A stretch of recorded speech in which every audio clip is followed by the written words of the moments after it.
Welcome out there. We're about to get into some hot times. Welcome to another Beer Flow. It is me, myself, Rajay, along with Joe, Buffalo Joe, Beer Patrol Joe. Just call him Joe. He's maxing up with the Nike outfit again because you got to coordinate. Like my man John Spoon says, got to coordinate. So we got the Beer Patrol in the hizzle. And then we got Todd over here out of Indiana. Still no China, but we're still working on that. But Todd's throwing back some brew too. So hopefully you guys are all feeling good out there tonight. What are you guys drinking? Oh well, first of all, how was your forest? How was your day off? Great. Uneventful, but it was nice. Yeah, Joe? it was a good time.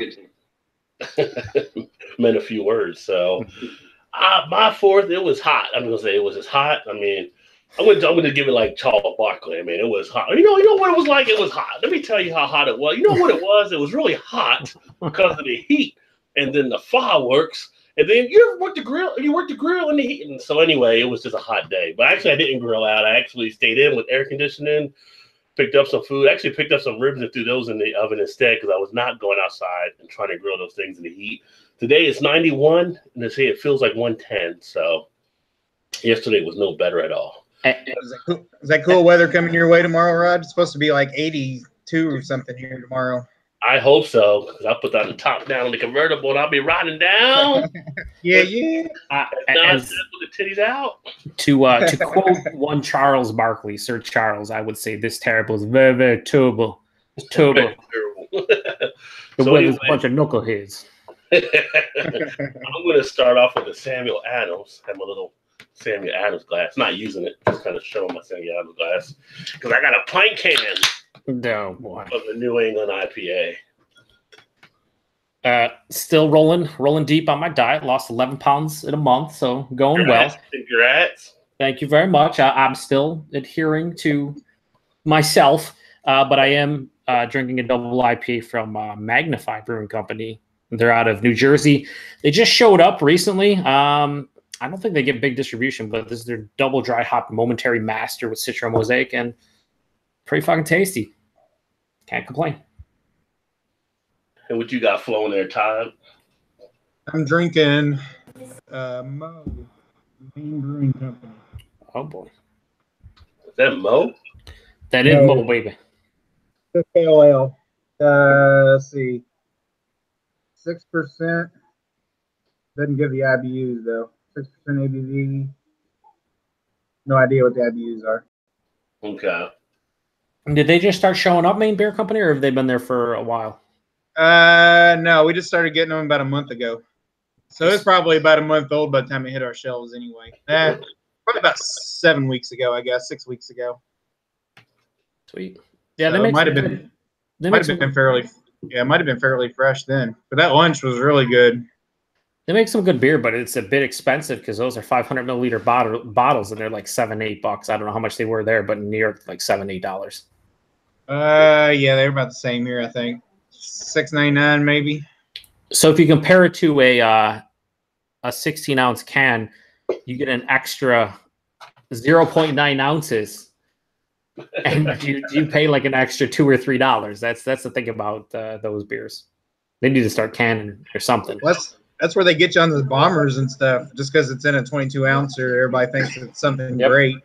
You know, you're not even getting a full 2 12-ounce beers out of it. And they're going to charge you $12.99, $14.99, or whatever, you know. And that's where Maine Beer Company comes in and is like, we're not even going to give you 22 ounces. We're going to give you 16.9, and we'll still charge you $8. What? We're gonna screw you even more. Yeah.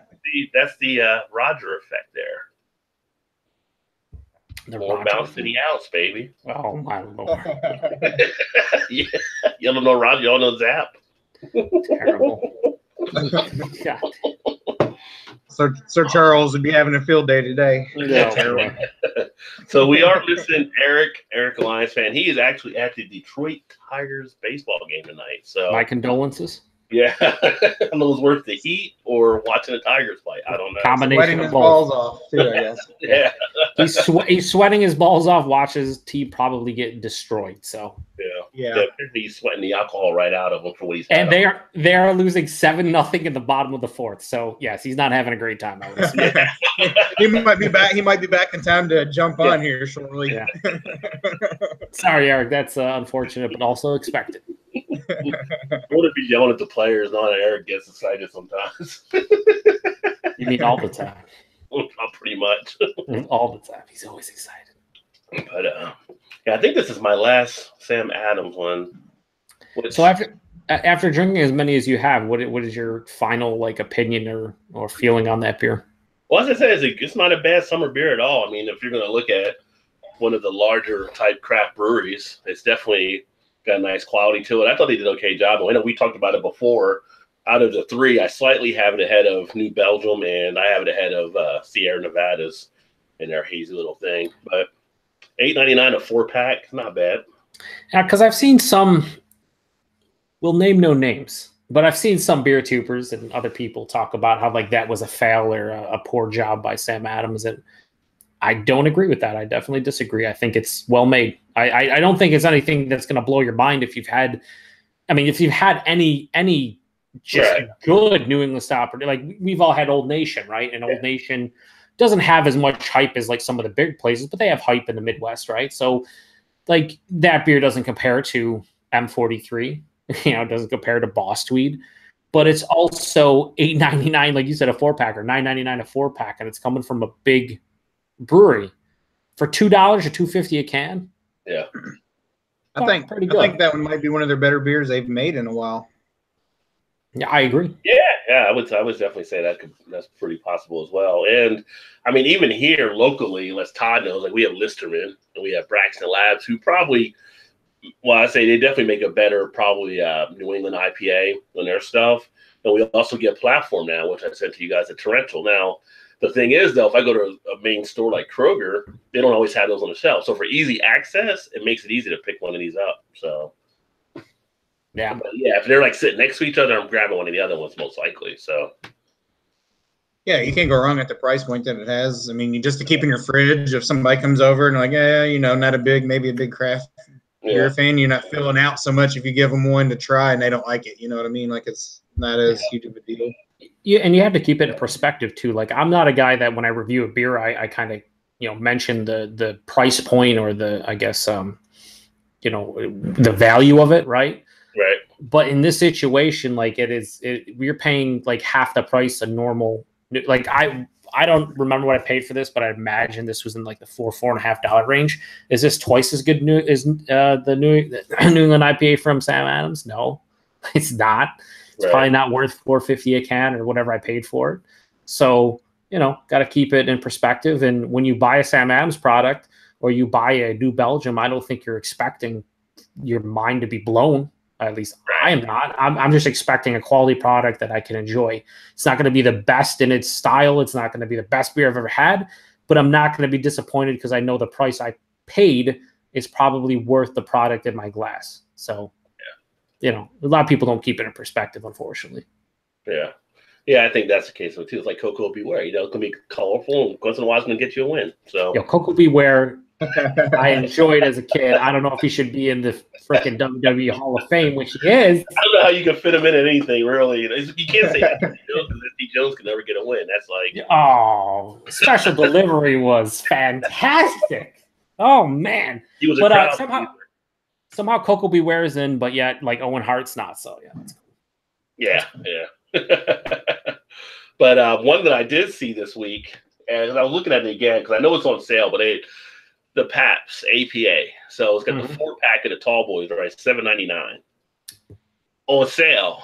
Regular price they're trying to sell for $10.99. That's fucking dumb. Why would you pay $10.99 for this when you got all these other craft beers at $9.99, $10.99, or you step up to $11 or $12.99? I have no idea. Is this ever going to come off sale price? Because it's not going to do well when it does. Can't you get a 6-pack of Sierra Nevada Pale Ale for $9.99? I get a $7.99 here with the same price with the Pabst. So when we did that review, I compared the Pabst APA to Sierra Nevada Pale Ale just because it had some similar characteristics. I still prefer Sierra Nevada Pale Ale by a decent margin. So why would I pay an extra? Well, let's say it's $8.99 in New York because we get fucked in every aspect. Why would I pay an extra $2 or $3 for less beer of an inferior product? I don't understand. I don't either. It's like I was looking at it like, I don't know how you're going to make this work.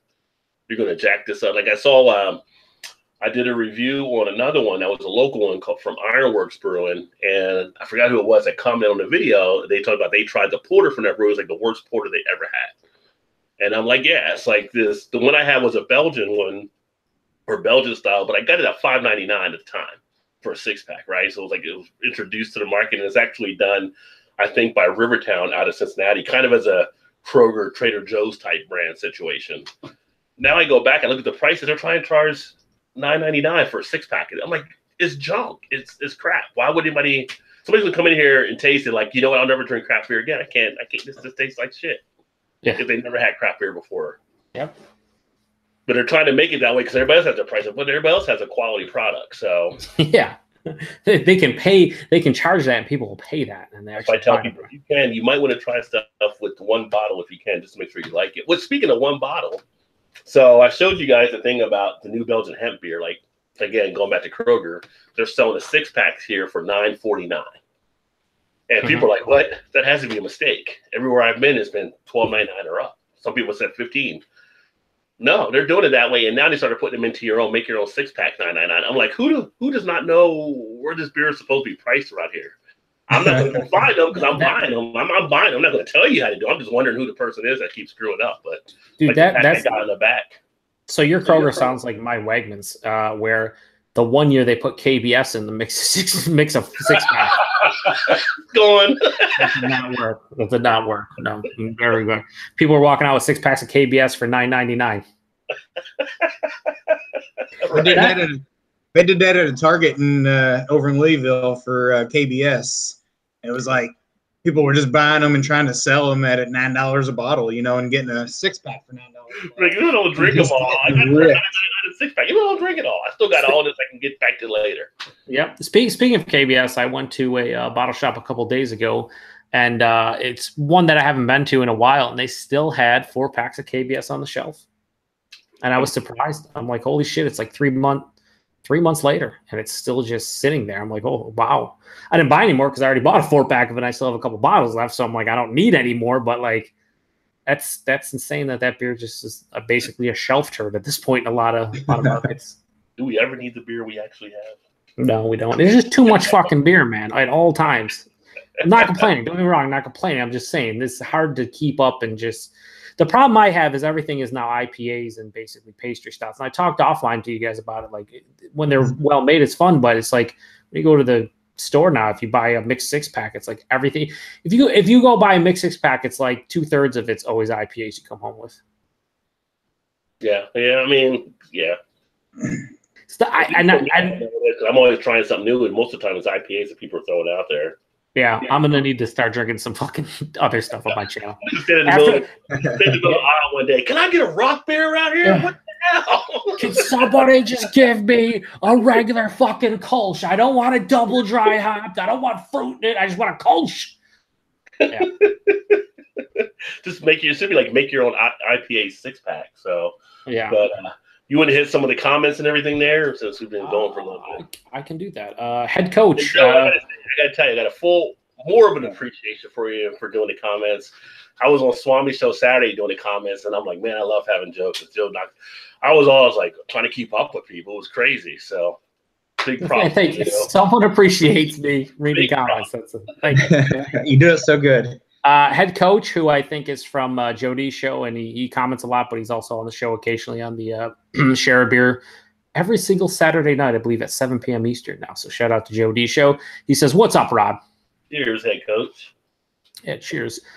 Drunken One says, "Sup on this rainy night." Drunken One, don't take this the wrong way, but fuck you, man. All right, fuck you.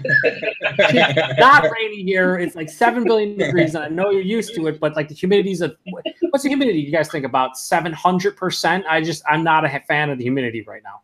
Yeah. And then he says, "Just how hot was it, Rod?" Go back into my Charles Barkley. Yeah, baby, it was turbo. It was so turbo, baby. We're looking at, like, I can't speak for Rod and Todd, but I know being in like the Northeast Midwest, it's been like 95 degrees ish with like humidity 80 to 90%. So it's been basically Texas drunken one. Okay. So I think it was 110 heat index here today. Yeah, it was like 107 or something. It's like, we don't get triple digits, anything. Just stop it.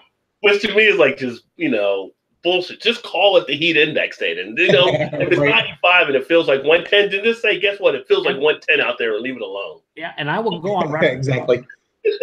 I like fall and winter, but I will say I would prefer it to be 0 degrees outside, because when it's 0 degrees outside, I throw on a couple layers of clothes and a fucking coat and maybe some gloves and a hat, and I'm all right. If I go outside, there's nothing that saves me except for fucking air condition. I got to be inside for that. So fuck you, humidity and 100-degree weather. It sucks. All right? Absolutely shitty. Fucking like a true northerner there. Yeah. Hopefully we get some of the rain from Drunken One here. Well, I know what Ty was talking about, but like thunderstorms are rolling through here tonight into tomorrow, and like the high tomorrow 78. I'm like, what? That's fantastic. 78. We in San Diego? Perfect. Craig from Kent Beer Review says, hey guys, can't sleep. It's too hot. What's too hot in the UK? Is that like 75 degrees, 60, 70? I don't know. 45. What is the temperature over there, Craig? I'd be very curious to know. And then head coach says, hi, fellas. I've been drinking Coors Light. Sorry, but I worked a lot, and it's 95. Yeah, exactly. Like it's, you know what? Cool. I drink. You get some water. I mean, it's hot. Well, I mean, I drank a Budweiser yesterday on fucking Nick's thing, and that's on me. It's totally on me. But like in the moment, Budweiser was hitting proper. I didn't want to oversell it. Like I gave it a 5 out of 10 out of style, 4 out of 10 for my enjoyment. But when it's fucking 90 plus degrees outside in the humidity, like drinking a Budweiser is akin to drinking a seltzer water, kind of a little bit. So I was like, yeah, this is super refreshing. Well, we joke around a lot, but lagers have their spot too, right? Oh, so dude, they out of warm weather. They do, and I don't think I find Budweiser very inoffensive. It doesn't have it's very uninspiring and bland, but like it's not gross until it warms up. Then it's like any adjunct lager, you don't want to be drinking it because it's not meant to be drank at like 60 degrees. No, and I mean, like we used to play in I say we, like we all, but it was really me playing with other guys in a golf outing every year. I'm glad you clarified. You said playing with other guys and you stopped. I'm glad you clarified. And it's done sponsored by a bar, so you come back and they would have free Bud Light on draft or whatever for anybody to play in the golf out. And you know what? After a hot day on the golf course, it was all right to sit there and drink some of that. So. Especially when they're inoffensive, because there are some adjunct lagers that are absolutely disgusting, even ice cold. So, like, but when you get an adjunct lager that's just well made, and it's like, okay, there's no off flavors or whatever. It's fucking 38 degrees or what? Yeah, I'm drinking it all. I'm drinking it. It's like it's rehydrating me. He also says he does have one belching beaver peanut butter stout I will drink while I watch Cheers. I've had that beer. I enjoy it. Oh man, I have to try that one. Yeah, it's I gotta get some more beers like that. I might have to hook you up with a peanut butter porter like I do Todd when I hit you back to the beer mouth. I only have like 110 or something in the cellar, and I don't have that in there. Yeah. It's not about what I have; it's about what I don't have. Yeah, that's right. That's how the cellar becomes 500 beers. You can't get what you don't have. Yeah. It's like I have 347 beers, but I don't have this style. No, it's incomplete. Yeah, and then head coach says the beer P ... I think you meant me. The beer Patrol says with the nice stuff has a great internet connection. Who is his provider? I have a great internet connection. You're pretty clear. You got Comcast? Baby, I got Spectrum, baby. Spectrum. I believe their tagline is fucking everybody all the time. I believe that's their tagline, baby. I think, honestly, though, it's not as much as my internet connection as the lighting, because this is where I do my reviews. So I have 2 soft boxes and a light above me, so the lighting kind of gets rid of like any kind of pixelated stuff, so I come through clear. But I appreciate the compliment. Thank you. That's 2 compliments in one night. We need to fucking start insulting me so we can get back to even. Well, that's why you got to coordinate, right? Because you're in the bright lights. You got to coordinate. It's really, yeah, like I put on a Nike shirt and I'm like, I got a Nike hat. I'll put this on. Coordinated, done. Elbow 88 says, I got my beer on. Cheers. And then and then he follows that up with he's a recent subscriber and a recent craft beer fan. So cheers, man. Appreciate it. Thank you, sir. Yeah. Earth says, what up, gentlemen? What up, planet Earth? When are you going to cool down, buddy? It's your world. We're just revolving around you, dog. Yeah, you want to fucking maybe take a dip in the pool there, Earth, and help us out here so it's not 5 billion degrees out? Be very welcomed. Out there in San Diego. And then he says San Diego. And then head coach says you guys are awesome. Well, thank you, head coach. Much appreciated. Thank you. Brandon Garrett says, is Dogfish Head 120 minute worth $34.99 a six pack? You're gonna get different answers, but yes, because you're looking at like $6, under $6 for that beer. That's a Rod J deal. That's a $10 beer by itself normally, wherever you buy it. It's like $9.99 for that beer. So to get here it's like $11.99 for one of them. What? More expensive in Kentucky? Are you kidding me? Yeah, no, that's a great deal. If you can get it under $6 a six pack, that's and the great thing about that beer is you can drink it fresh, you can drink it 6 months, a year, 10 years, and you're going to get a different experience. But it's pretty fantastic beer, and just in general. So yes, it's a great deal. It's a Rod Day deal. I'd jump all over it. And then head coach says the other thing too with it though, if you haven't had it, you might want to try and be patient with it too. No, buy that six pack. Just fucking buy the six pack. Don't listen to that. Just buy all the six pack. I thought they came in a 4-pack. I don't think they come in a 6. I thought it was a 4-pack. If he's getting a 4-pack for $34.99, like that's what I'd pay $5 more for a 4-pack. So yeah, if he can get a 6-pack, yeah, they do come in 4-packs at least where I'm at as well.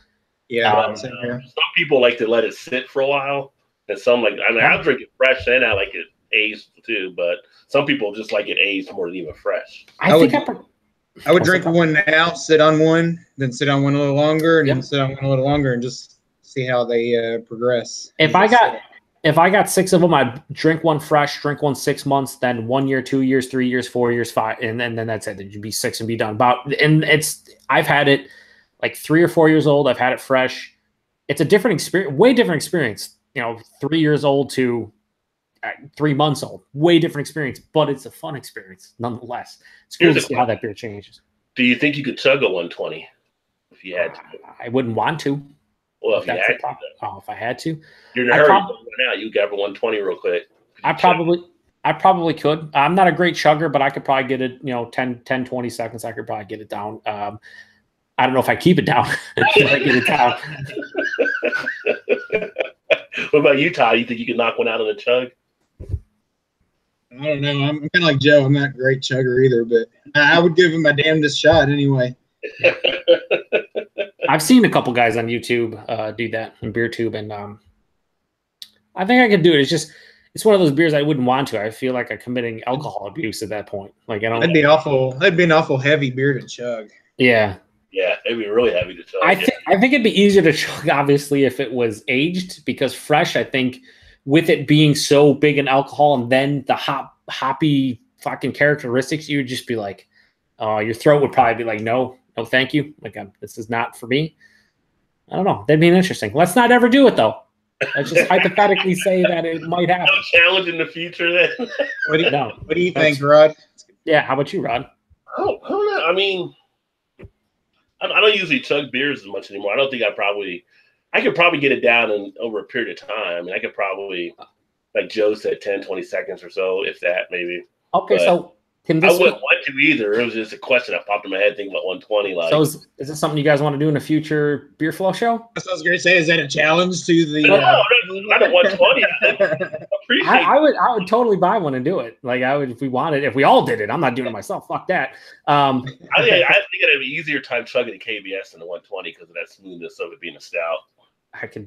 We could try. We could try whatever. Let's chug something. I don't ever chug, but I'm sure I'll make a fool of myself, and so will the rest of us. It could be an interesting thing to do. We'll keep that in the back burner. Yeah, we could always do it. First time. I think I'd prefer to do it in the fall when it's not fucking 6 billion degrees outside. That may be my preference. We have a head coach then says, is somebody from San Diego? Nobody here. Rod's from the Kentucky's on the Kentucky-Ohio border.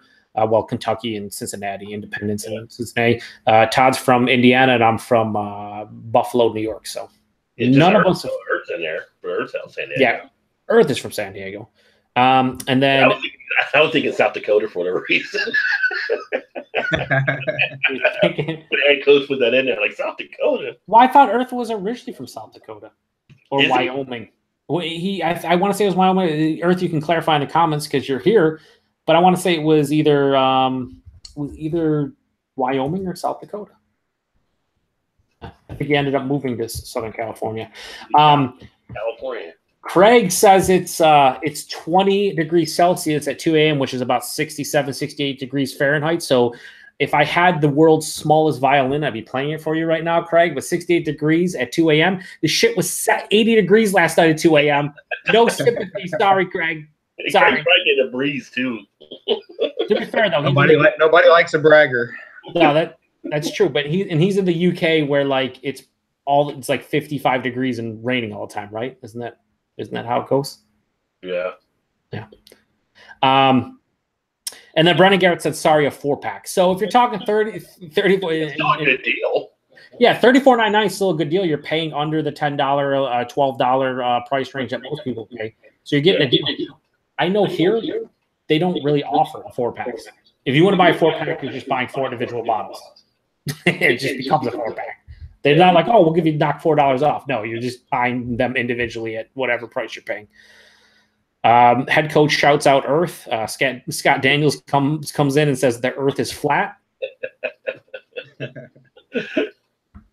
Probably won't want to touch that one with like a 75-foot pole. We're good with that. It was out there for a second. Mm-hmm. And then Elbow 88 says, I'm drinking an unholy triple from Coppertail Brewing in Tampa, Florida. I've heard pretty decent things about Coppertail. That's cool. How you like that one, Elbow? I got like a triple down there from New Belgium, and actually 2 in the fridge I haven't tried yet. Yeah, Belgian style triples are hit and misses for me, but when they're really well done, man, they're quite tasty because they're very unique. They really are. Earth says, yeah, it's a chilly 45 degrees Celsius here right now, which is like 110. Yeah. Does Earth actually live in San Diego? I don't know. Yeah. Let's see. Well, he's in that area. I don't know if it's actually in or if it's just in that area. Oh, so I got an aunt and uncle lives in Encinitas, which is like right on the outskirts of San Diego. Been there once. Beautiful. Oh yeah. Love to go back. It's been a long time ago. That's why the cost of living there is like half your body. I'm pretty sure that's how it works. Like you need to sacrifice a lot to live there. Half of nothing is nothing. So I've been staying in San Diego like 3 times, and every time it was like 75 degrees. Yeah, perfect. 75. That's why people live there. It was always 75 degrees. Yeah. Yeah, that's why it's fucking paradise, just like expensive paradise. Bum says, glad to hear Rod hasn't tried the Belching Beaver peanut butter stout. I thought I was the only one. You probably heard enough being on the Joe D, and Joe D I know has had that beer quite a few times. Well, welcome, Bum. And yes, a lot of beers out there I've had, and that wasn't one. But also, hopefully everything's working out for you, Bum, out there. I saw the news today where you guys are having some flooding out there in the Pittsburgh area. So hopefully you're doing okay, and your fam's okay, and all your friends. So yeah, as you guys are handling that. Co-signed. Junior from Junior's Brew Review says, Pop a Top. And then he continues with, I reviewed the Carolina Reaper beer from Mantra, which I did see his video. It was a beer that was brewed with the Carolina Reaper pepper, and it seemed to be very hot. Yeah, I got to get back on Gene because Gene's got the new channel now. So yeah, I have to catch up on some of his reviews there. Drunken One says hello to Junior, and then Craig comes in and ignores the fact that it's 68 degrees Fahrenheit over there, and he says it's too hot, Craig. And he says, expensive beer to chug is that 120 minute. No, it'd be expensive, but it'd make for one interesting beer flow show, because you would have to do it right at the start of the show to see the effects about half an hour, 45 minutes later. Would we be like Rod was the one time this past week where he showed up after drinking a bunch of whiskey? Those weren't on my channel. That's true. That's true. But at the same time, would that happen to all of us? I think we'd be all feeling pretty good, no doubt. I think we'd all be feeling pretty good, though. Yeah, it'd be great. I don't know if I'd be able to read comments, but I would try. And then Scott Daniels comes back, and he just wants to clarify in all caps that Earth is flat. Well, he's got Kyrie Irving to second that, I guess. That's right. Kyrie Irving's all about it. Like, why don't you go dribble somewhere, man? Yeah. Stop talking about things you don't know about Kyrie. Just LeBron's like, see what I'm talking about? LeBron's like, can we trade him if he thinks the Earth is flat? We can't have this. Bum then also says you could chug a worldwide stout, which I think that'd be harder than a 120 minute for me. Like that, I've had that beer and oh man, it's good. But I'm not talking. Stouts are smooth. Not that one. That's not the smoothest stout. I've gotten the base. I haven't drank it yet though. I have a 2008 in my cellar, so a 10-year-old worldwide stout. I'm still hoping that the alcohol's gone, but I'm gonna let it sit on another 5 years and see what happens. Jerko one says, "Count me in. All play along with the 120." Jerko one, you don't need to drink a 120. All bets off the drunken one does the 120. yeah, for sure. Earth clarifies that it wasn't South Dakota or Wyoming; it was Montana. So I was close, just not right. Then head coach says, "Man, I love you guys. Keep up the good work." Oh, thank you, head coach. We try to keep it entertaining, and I think we try to do kind of play off of like Joe D, where you just hop on and we talk and try to keep it flowing. I think Joe D's Share a Beer, been around for a long time, like what 5+ years now. And one of the first ones they got me looking at YouTube. Yeah, and Joe D's the OG. I like to call Joe D the OG. When I got into beer tubing in 2009. There was like 3 or 4 guys I watched, and Joe D was the guy to watch because he didn't break stuff down. Like he didn't get very intricate with like whatever hops and you could just tell he loved reviewing beers. He loved drinking beers, and it was palpable. The excitement every time he'd crack open a beer. So I always have been subscribed to him and watched him just because it seems like a dude you just want to hang out with and chill. So. I kind of feel like Joe kind of camps out though at the Oreo factory because every new Oreo that comes out, he has a picture of it on Instagram. He's sponsored by Oreo. He just doesn't want to tell us. No big deal. Getting that Oreo money. Craig says, "Get Earth to chug a worldwide stout." Oh, Earth would easily chug a worldwide stout. That dude's a monster. He's Earth. He's fucking planet Earth. Yeah. He'll fucking chug all the worldwide stouts that are available. Head coach then cheers Bum because they're bros. And then Coachella Valley, Earth says, where the music festival is. That's where is that where you live, Earth? Coachella Valley. That's pretty cool. You probably hate the Coachella festival then, and all the fucking weirdos that show up, like all the weird celebrities that come to hang out. He's in California. He's kind of used to it, probably seeing different weirdos. Yeah. Like New York. yeah. If you're like in New York City, you're used to weirdos. That's just how it works. There's a guy walking a rat over there. Whatever. He's got a pet rat. Leave him alone. Then Earth tells Craig that he can't chug the worldwide stout. Wow, Earth, you're disappointing us. I feel like you could chug like 3 of them. You're a beast. Then Craig says, "Cheers to everybody." Cheers, Craig, as well. Maybe put on a fan. It's only 68 degrees out. Put on a fan. You're good to go. Do the air going. I'm sorry, Craig. I love you, but it's 68 degrees, buddy. Just fan it up. Get some ice cubes. Bum says, "I'm fine, but my best friend of 40 years and his wife had tens of thousands of dollars in house damage from the floods 2 weeks ago." Oh, wow. Sorry to hear that, man. Yeah, that's terrible. And then he says, in February, it'll be 10 years for Share a Beer. I knew it was a long time. They bounced around from a bunch. I remember, what was the platform they had it on? It was like Venmo or fucking who? They had it on another platform other than YouTube before they brought it back like years ago. I don't know. It's been going for 10 years. That's fucking crazy. Yeah. Ryan from Beer by the Number says, "What's up, crew? What's up, Ryan and Brenda? Hopefully they're both doing all right." Good informative beer site there. Yeah, probably the most educational beer site. Ryan always brings the thunder. He knows what's up. He's got the pulse on the craft beer nerds. He knows what's intriguing. Looking for his episode on attenuation. Yeah, attenuation, baby. Get ready for that. Oh, baby, you better not have any off flavor, baby. You better not. Better not be too sweet, baby. Then Earth says, "I hate that 2 weeks for sure." Not a big fan of the concert. Figured as much. And the Drunken One says, "Poop. Ryan's in his house." Drunken One, 2 things I would never expect from you. Actually, just one. You saying his house. I don't know how that works. I'm trying to picture you saying it, and it's not working out in my brain too well. But next time he saw it online today, so he's got to. Yeah. Next time he's in a hangout, you got to say his house. That's how that works. Bum says Stickam. Not sure the spelling before my time. I don't think it was Stickam. I don't think it was. It may, if it actually was, that was before they went like full on porn. Stickam or Stickam?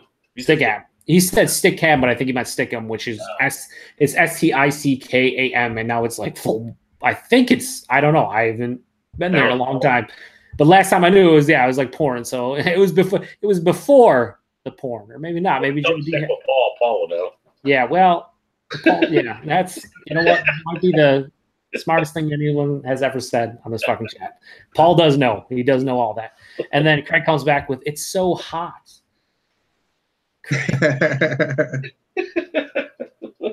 You're not getting any pity from the States, Craig. I'm sorry. Yeah. Craig, the shit is hot. It's hot everywhere. We're melting. Head coach says, "My favorite is the Nike guy reading comments. Do you have a channel? And what's your real name, bro?" I do have a channel. It is called the Beer Patrol. Patrol spelled Patroll, and my real name is Joe. So, and I go by the moniker Average Joe. Why don't you type it in there so that way he can just go right to it?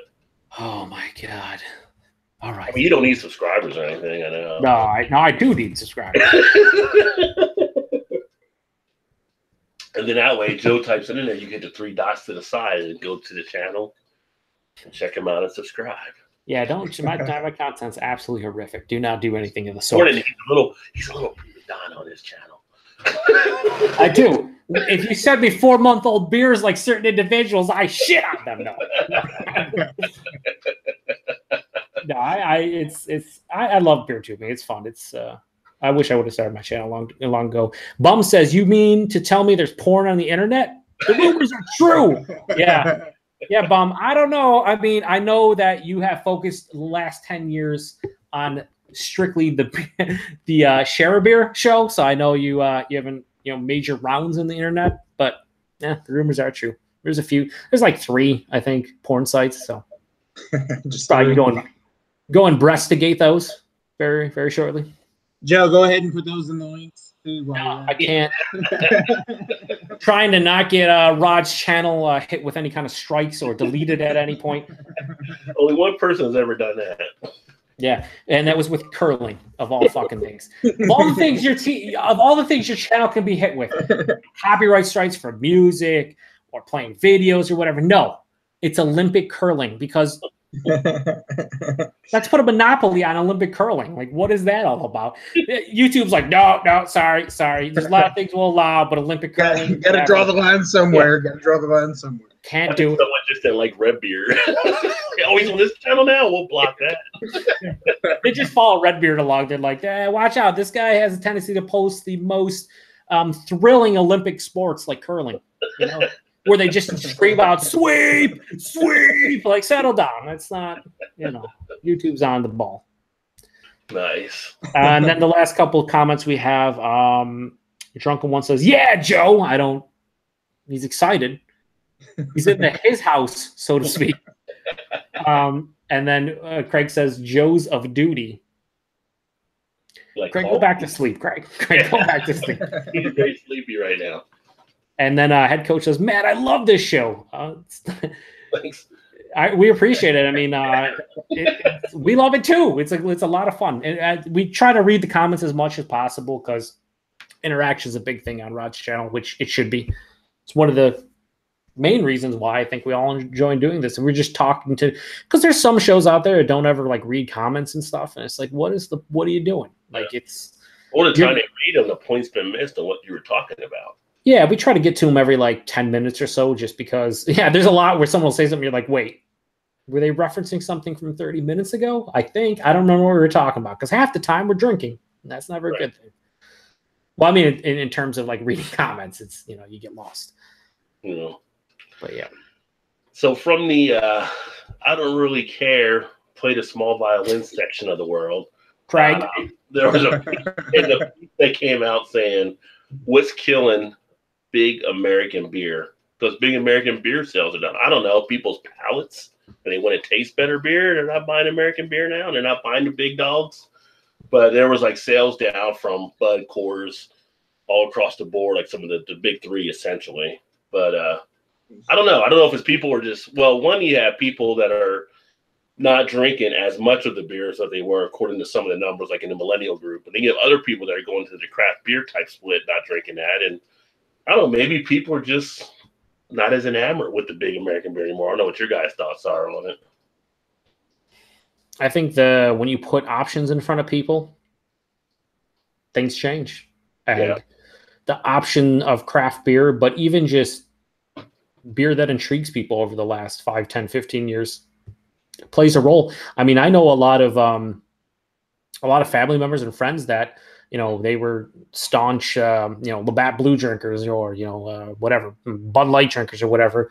But once they're introduced to beers that, have a different flavor or unique or maybe something they even enjoy, that beer that they would, blindly just pick up 12 packs or cases of whenever they be at the store, they start making a conscious decision to maybe look at that mixed 6-pack, or maybe let me try this mixed pack of whatever. And it's just how the world works, man. It's just like fast food, and you see all these like fast casual places and all these local places show up. It's like, yeah, you can still go to McDonald's and eat, and there's nothing wrong with it. In a pinch, it's, fine because it's cheap food and you don't always have time to cook or go to expensive restaurants. But when you start giving people options, they start taking them. Yeah. That's how it works. Yeah, I think when you look back on it, and don't hold me to the number now, Ryan, because you're beer by the numbers, but I believe 1983, there were like 43 breweries in the country. And so now we have 6,300 plus. So the variety has definitely changed. You do have more opportunity to try different beers. And you got people that talk about beer a lot, or people are watching TV and they see beers on certain shows, or they're seeing beer magazines. They're seeing stuff like on YouTube or Facebook or whatever it may be. So I think things are just changing towards the attitude. Like, I don't have to go with the status quo. I don't have to drink my grandfather's beer anymore. Like you drink other beers. And then go ahead, Todd. Go ahead. I was gonna say, I think it kind of falls in line with like food too, because it seems like people are more leaning towards going to something that's not more of a chain type thing. Yeah. Kind of same with beer. So you're kind of reaching out more to something that's a little more obscure, I guess, for lack of a better term, I guess, than your major macros,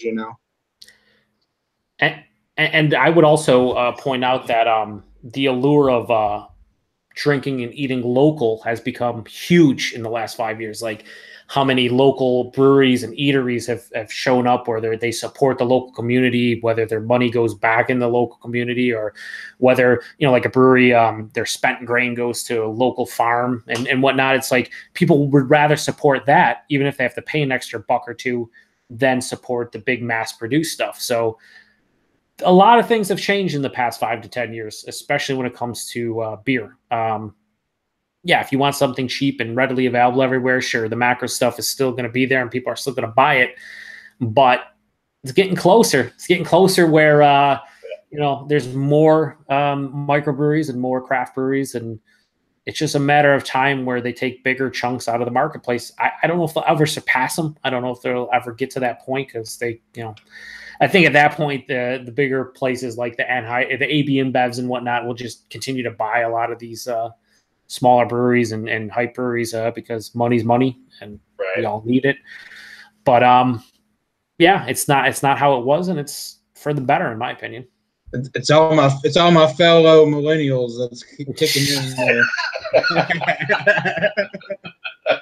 But even if you look at the millennials, right? So they may not be drinking beer as direct, but they do gravitate more to like the beer cocktails, and the beer cocktails, a lot of them are being done with craft beer. Yep. Yeah. So they're still cracking some bottles of craft beer open. I mean, I don't know of any, Black and Tan made with a Budweiser or a Coors or anything like that. You know what I mean? I mean, yeah, you have a Guinness in there, which can, be a macro, but you're always like we did at one of the restaurants. We had the Guinness put together with like a Hefeweizen. That was one of the overseas beers that was a craft beer. So you're still trying to get craft in there in different ways. just kind of interesting just to kind of see that out there. Like they're down 3.5%, and it's like they're writing these articles. It's like, dude, you guys have like how much of the lion's share out there? So you're down a little bit. You're not really going to get crushed by it or anything. So I thought that was kind of an interesting piece. And then here, which I still haven't picked up these beers yet, but I don't know, Todd, if you've had Urban Artifact yet. I've tried them at various festivals. Okay, so it seems like we can get some of them. I have to go to Louisville to get them. We don't get them here in Indiana, but I can go across the river and pick them up. Well, they released their pickle beer, which pickle seems to be popping up more and more this year on different beers, either pickle or cucumber. Either way, I just did an upload in the video on the Pico de Mexico, and that was cucumber with habanero. Yeah. I don't know, kind of interesting. I actually enjoyed that one, and some of the other ones I've had with cucumber have been pretty half decent. I don't know if you guys have experienced any of those or any of the pickle beers. No pickle beers. I don't need to cleanse my palate, so no pickle beers. You like cleansing and drinking at the same Flat 12 here in Indiana does a cucumber Kolsch every year. Yep, I've had. I'm not a big cucumber. It's a Flat 12 brewing company. Okay, yeah. Based out of Indianapolis, but they also have like a satellite brewery here in like 10 minutes from my house. They do a Kolsch, cucumber Kolsch every year. I'm not a big cucumber pickle fan, but it's refreshing. It's pretty good. It's a really good summer beer. Yeah. See, I love cucumbers and pickles, and especially cucumbers. I love them, especially with like a little bit of some kind of dressing or something on them. But in a beer, I think it accentuates like the refreshing quality of it. Mm-hmm. It's kind of like I did a on location video at the New York Beer Project. I don't know if anybody watched, probably not. But they had a watermelon saison, and if you guys have ever had watermelon, which is everybody, you know how refreshing it is when you eat it, and how different it is from candied watermelon. Like if you have a Jolly Rancher watermelon and you compare it to like biting into a watermelon, night and day, nothing alike. The refreshing aspect of like like a true watermelon or a watermelon puree or juice and a cucumber and even a pickle to some extent. That's why they use them with those like lighter flavored beers like a Kolsch and whatnot. And I welcome them. I just think it's more like a novelty. Like I'd love to try it and have a can or a bottle of it, but I couldn't see myself buying like 4 packs or 6 packs of it and like, constantly drinking it because I couldn't see somebody sessioning on like a cucumber anything when it comes to beer. Like I don't see like, oh man, I have a 4-pack of cucumber Kolsch in my fridge. Like, I don't know. I don't think I could get down with that. I'm sure there's people out there that do, but like for me, I couldn't do it. Yeah, I think over a period of time, it might wear you down a little bit. So I would say, yeah, you grab one of those on the go or whatever you might enjoy. Like some of the sweeter type beers, the fruit type beers, you have a couple of them, they become too sweet after a certain point. So, but you throw it in there to mix up the routine and drop something else in different. I mean, that's the fun of experimenting with the different beers, is picking up those different things. Well, that's a lot of freaking IPAs we've been drinking. It's like, can I get a stout? Yeah. I mean, and a lot of like the New England style IPAs or fruit beers, like you were mentioning, they become you can drink a can or bottle of it, right? And the sweetness isn't going to build up if you want to sit there and session it. If you're drinking a fruit beer, after a couple beers, you're going to be like, too sweet. Same thing with IPAs. A lot of these New England style IPAs don't have a substantial bitterness. So the drinkability is kind of knocked down by the fact that if you drink a can or two, there's no bitterness. So it's just sweet, very, malt forward and juicy and stuff. And it's like, I don't know if I want to drink 24 ounces or 36 ounces of just that. It's tough. So you got to have something to break up the monotony. And to go to fruit beers, like that's why for me personally, if I drink a fruit beer, I want it to be kind of tart or even sour. Like that's why my preference for a fruit beer is like a kettled sour or even American Wild Ale, where it's just, it has the fruit characteristics, but it's also tart enough to, not overly sweet. Like the press tart you sent, which it's in my fridge and I got a review. Like, I don't know how I'm going to enjoy that, but I'm glad it's just not like a wheat beer with those berries in it. Cause I feel like already in my mind, I'm like, it's going to be sweet. Yeah. It'll be interesting to see what you think of that one. I won't mention anything as I want to see what your take is on it. And then, maybe we'll discuss it on another show just because it's oh, baby, I saw the on-tap check-in. I saw if anybody watches my review on the press tart, then they'll see, how I felt about it there, but curious to see what Joe thinks. But any more comments? Yeah, I'm pretty sure we do. Santa Cruz N says at Rod J BeerVentures. Hello, mister. Welcome, Santa Cruz, and glad you could join. Yeah, welcome. And then head coach says, as people, we are kind of dumb. Tell us what to drink and we do it. For the vast majority of the population in the United States, that is correct. And that's why Zima's back. Yo, I don't mind it. Guys are walking through the beer aisle with Jolly Ranchers in their pocket.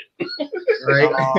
I wish I would have had a Jolly Rancher with it. No, we've got to do that. We've got to do that on one show. We got to open up with the Zima and your choice of Jolly Rancher flavor. Yo, I'm down. I'm not too proud to drink a Zima. I don't know about the Jolly Rancher part, but I'll find them. We'll do them. Watermelon hard candy. Not the what same. What harm could it do? Yeah, nothing. It's just fucking Zima. Craig then says, I felt terrible this morning after drinking them Budweiser last night. Never feel like that drinking craft beer. No, that was on you for drinking two separate. You drank a bottle and a can of it. I had a 24-ounce can. Oh, yeah. He was like, I think he said he preferred the can to the bottle. I had a 24-ounce can of it because I wasn't buying a 6-pack of it. And I poured half of it because it warmed up and it was not good. Yeah, you're about trying to drink it. You're talking. Yeah, it was about 8 ounces of it. And then I was like, yeah, this is kind of warm and not great. So I'm just not going to drink That's when you're supposed to chug. Yeah. You say, and we're done. And we're done. And then Elbow88 says, I just came back to beer. I drank spirits like rum or tequila for years. Now I dig the variety of craft beers. And I think that holds true for a lot of people. Like, I think if you were to pull in the average beer drinker in America, AKA your adjunct lager, like they have no idea there's 100+ styles and like hundreds of sub styles and all kinds of crazy. They just don't know. And I'm a big proponent of when people say I don't like beer or I don't like craft beer, I just think they haven't tried a style they enjoy, or they're afraid to enjoy something that maybe isn't they don't want to get out of their comfort zone. So It doesn't surprise me when people start trying different stuff. They're like, wow, this actually tastes pretty good and I can get behind it. A lot of people are afraid to change up their, what they're used to. So. Yeah, it's kind of funny when you give somebody a beer that says they don't like beer, and they're like, wait a minute, this is a beer? Yeah. Head coach says he hates sours. And that's the beauty of craft beer in general, is that if everybody here tells you they like every style, they're a fucking liar. Like, nobody loves every style. There's got to be styles you don't really care for. What's that? Shandy. Yeah, Shandy. There are styles I don't like. There are styles that we all don't like. There's styles that we love, and that's the beauty. That's the beauty, though, of craft beer. Like, if you don't like a style or two, there's tens, possibly hundreds of other styles and sub styles you can go try. And there's nothing wrong with hating sours. I know a lot of people who can't get into sours, and they've tried for years, and they're like, "Oh, I really want to get into them." It's like, it's okay, you just can't. Your palate's like, "No, I don't want to drink this because I don't enjoy it." Nothing wrong with it. Styles upon styles upon styles. Craig then says he had a strawberry and cucumber sour a few weeks ago. It was lovely. There you go. See, cucumber making its way around. I had a strawberry and basil saison, and it was fucking weird. Just gonna say, it's weird. I think I would have preferred cucumber mine. And then head coach says, does everybody have Untapped? Yes, we all do. Yes. Oh, yeah. So mine is, as the title of the show, Rod J BeerVentures. Which actually, if people want to put their Untapped in the comment section, people can connect on there as well with each other. Mine's pretty simple. It's Average Joe 716. Average Joe 716. 716 is for the area code in which I reside. Oh, sweet. There was some strategy behind that. Yeah, because there's too many Average Joes, so I had to come. I had numbers involved. How about you, Todd? What's your Untapped? And unless you it's just my name, Todd Wrenn. TODDRENN. There you go. There you go. Untap it, tap it. Mm-hmm. And Yep. And then Earth shows up and says, Untapped needs a sister app called Uncorked. Am I right? Ooh. You know, it actually would be good for wine for people to have something like Rod being a top 50 wine tuber could get behind that one for sure. I'm pretty sure he's top 35. He's top 35, Todd. Let's not undersell the man. Well, you know, I just give him benefit of the doubt. You never know. I mean, I haven't checked my rating in a while. I need to go back there and do that. You know what? I'll start doing wine reviews, and I'll probably get kicked off the list. yeah, you'll drop. You'll steadily drop. Hillbilly will actually overtake you. What else we got? Head coach found that quite amusing, as I did as well. Brandon Garrett said, I'm limited with fruit beers. I like Sequential, but didn't care for Christian Moreland's Strawberry Pig. Yeah, so Christian Moreland is one of our local breweries here. I think it's got it's a strawberry and I forgot what else is in it. I haven't tried that one in a while, but like Sequential was really a good one. Real nice, refreshing one from Dogfish Head that I really enjoyed. I'd have to go back and probably revisit that one there. But that's the whole thing, is up and down depending on what you may like. I just picked up one from Golden Road that is a berry guava something. Am I gonna like it? I don't know, maybe, but it sounded interesting enough. So it sounds like the Strawberry Pig is a cream out with infused with raspberry. So something like that, yeah. Yeah. Raspberry or strawberry? Sorry, what did I say? He said infused with raspberry, but it's strawberry. Sorry, strawberry. Sorry. What am I doing? Then we have Paul from PA Bruno shows up and he goes, "Hope you are all going well this evening, sexies." Yes, sir. Great painting on Paul's thing. I got to kiss the tail end of it this afternoon. I tried to get him to do it last night when he was hammered. I threw the idea out there. It didn't happen. I would have liked to see him do a painting while hammered. I think that would have been enjoyable. One time he's got to do that for sure. Just show up like nothing but his on and just we went offline. He was 3 sheets in the wind. It was fun. He's drinking scotch and whiskey and all kinds of stuff. And I was like, be great if you just went live with like a PA painting news or PA whatever. It was painting with PA news, and then I was like, nah, I'm just kidding. Maybe not. And then just paint like a big stick figure and be done. Yeah, that'd be fantastic. Then Craig says Craig Samuels is Untapped. Earth comes in and says "sexy bitch" to Paul. Drunken one says, "Hey, Paul," and then Paul says, "Todd Wren, the millennial mind beer reviews." Thanks. That's hilarious. And then head coach says, "I'm having a blast watching you studs while drinking."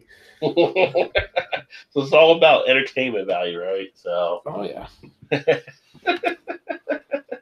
it's always a good time.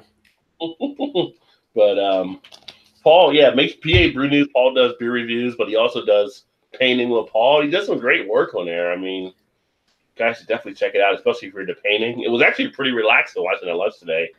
Funny thing, when Paul does the painting, he gets like a soft voice about him. He's kind of more like. It's not like when we do with the beer stuff, but he's just relaxing. He totally Bob Ross is when he's painting for sure. He's basically the Sasquatch version of Bob Ross. That's what I'm like, who is this guy right here? That's awesome, though. It is awesome. Definitely check him out, though. I just paint a happy little penis. I mean, that's happened. And then Shannon Wren. How happy is it? And then what? And then Todd's wife Shannon shows up. She goes, "Listen, Todd Wren is old as fuck. He's not a millennial." Yeah. We all know that. Thanks. Craig enjoyed it a bit tonight, huh? Yeah. And then Earth says, "Todd, your cover is blown. Get out now." Oh shit, I'm out. All right, gotta go. Break it up. He's after me. And then Paul tried to say liar. Instead, he said lair. I saw him say lair. And then he retracted his message because he fucked that up. It's all right, Tom. It's all right, Paul. No big deal. It happened. And not as fast as you thought you were, Paul. Look at you.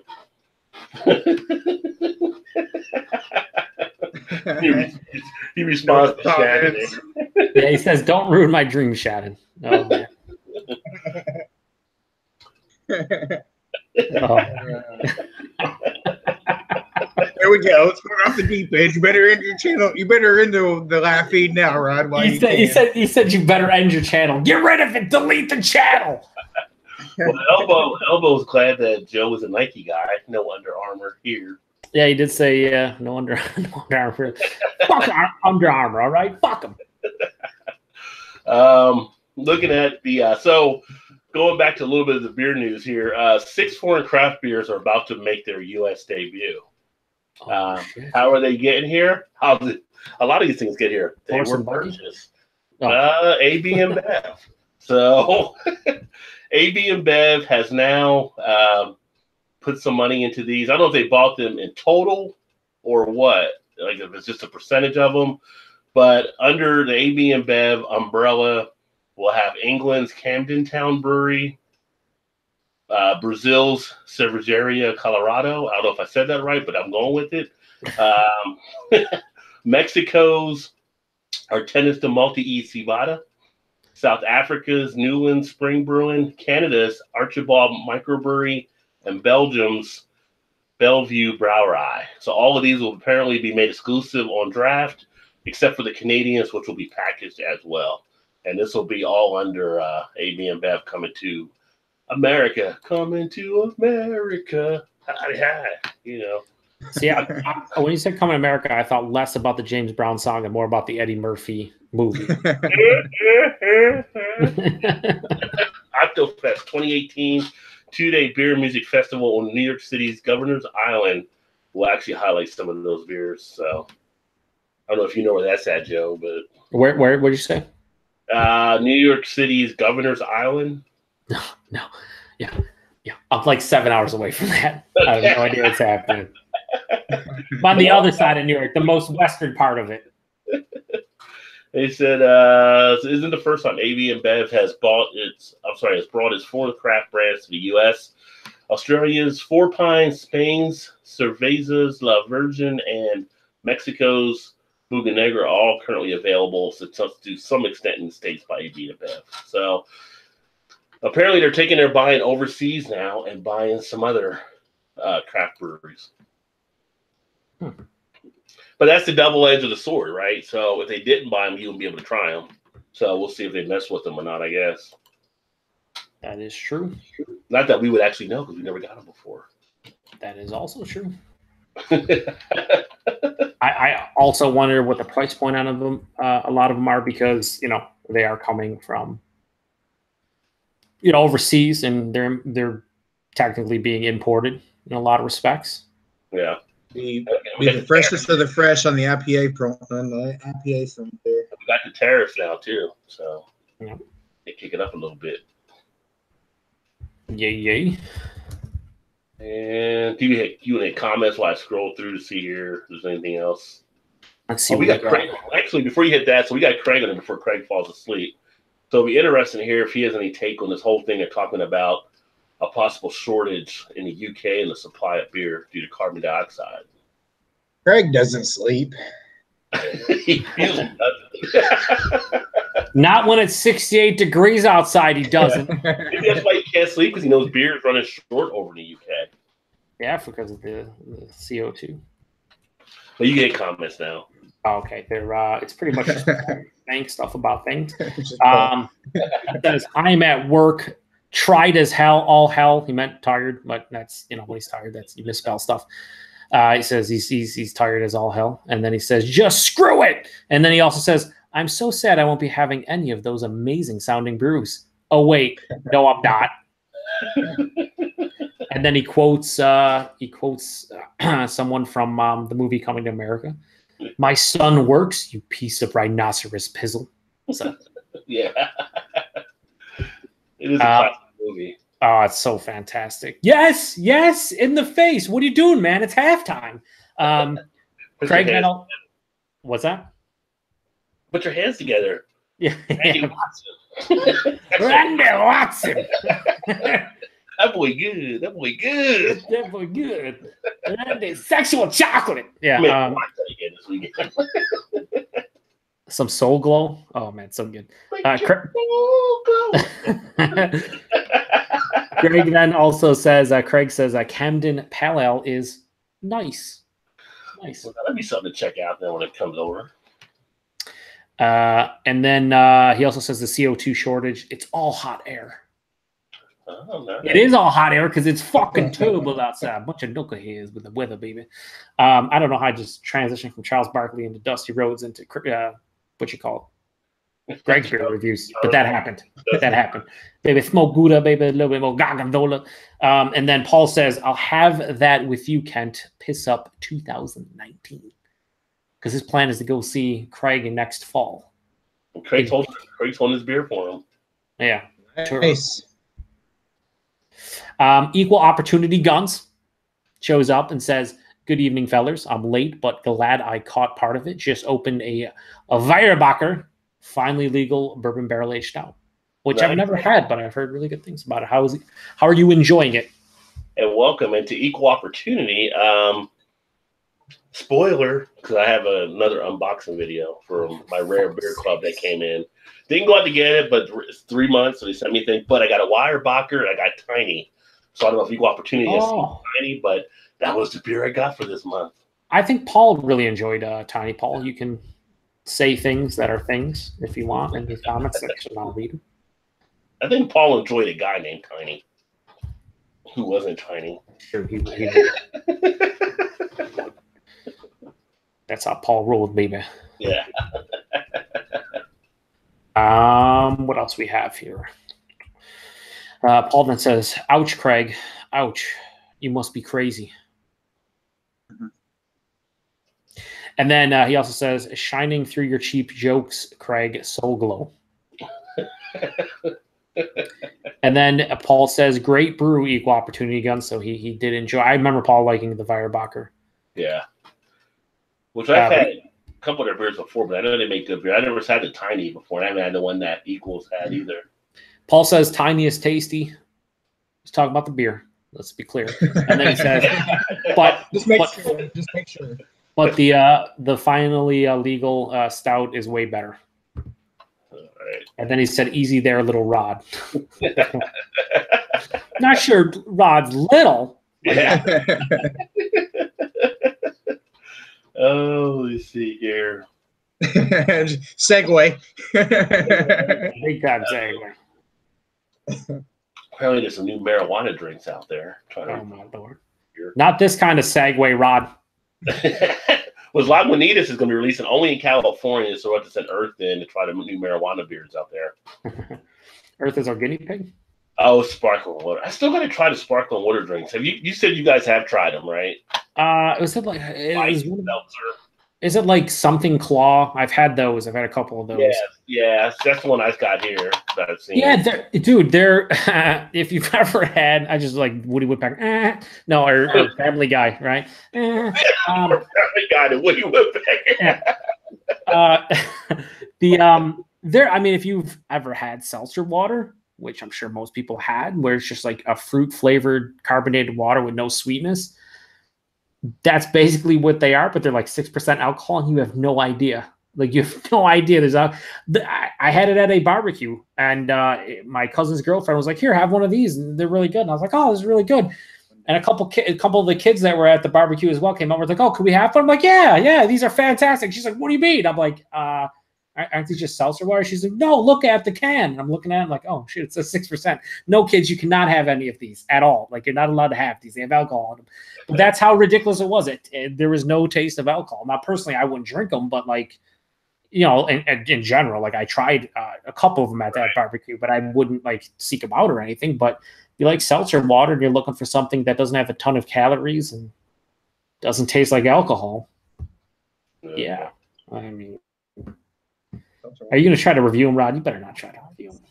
I thought about picking one out, but it's like, you do that, you're one step away from doing a Rita as well. So, yep. I've never done a Rita review. Have you done a Rita review? Do I look like Joe D, bro? I can't get that excited. I leave the Rita reviews to Joe D. Okay, he's the only one that can do it proper. So CNN had a piece out there talking about, again, the UK and the beer. They're saying that beer is being rationed in the UK because of the shortage. Limiting customers such as bars and grocers to 10 cases of beer, 300 cans per brand a day. So I guess it's pretty sad. I mean, depending on what bar, how much beer they usually sell, but they're limiting what bars can actually pick up to offer their customers.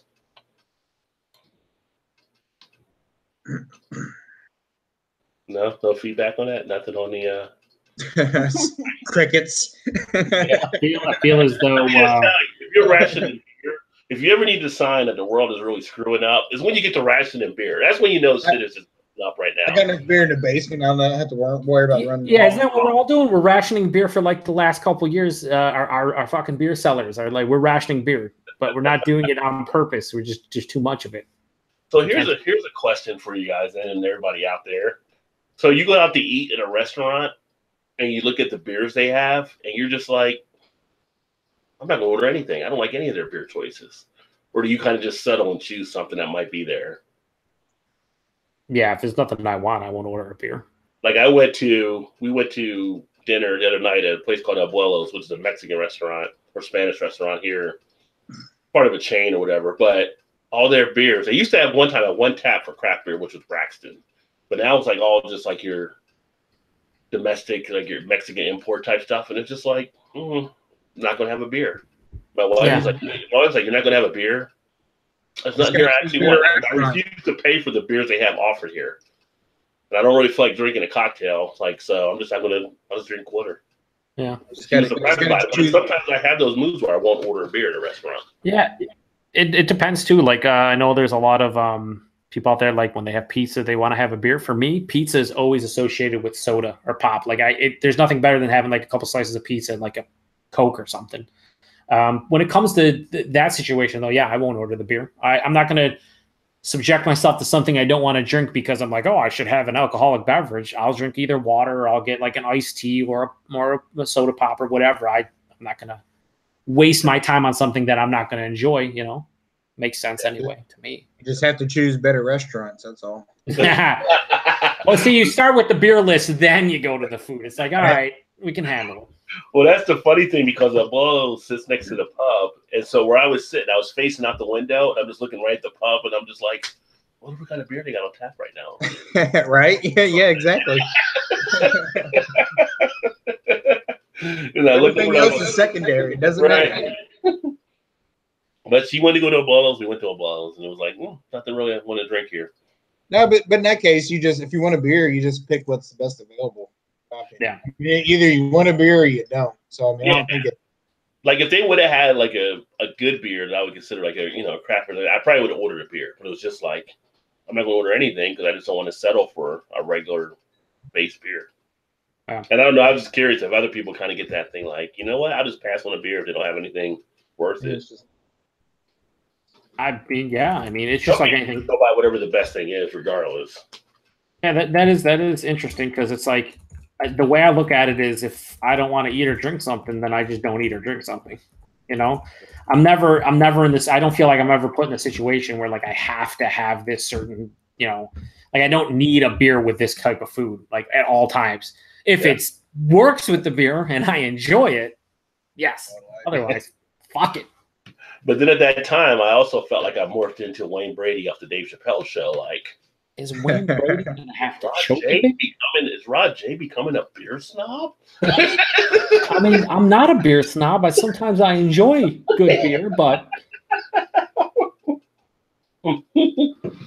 yeah. But it's just like sometimes you see some of these places where they have stuff, and you're like, this is nothing there. Yeah, I get it. Yeah. We have comments. I don't have any comments out there. Oh, there's a lot of comments, baby. Paul says, don't let my name fool you in real life. I'm very big, quote, Little John.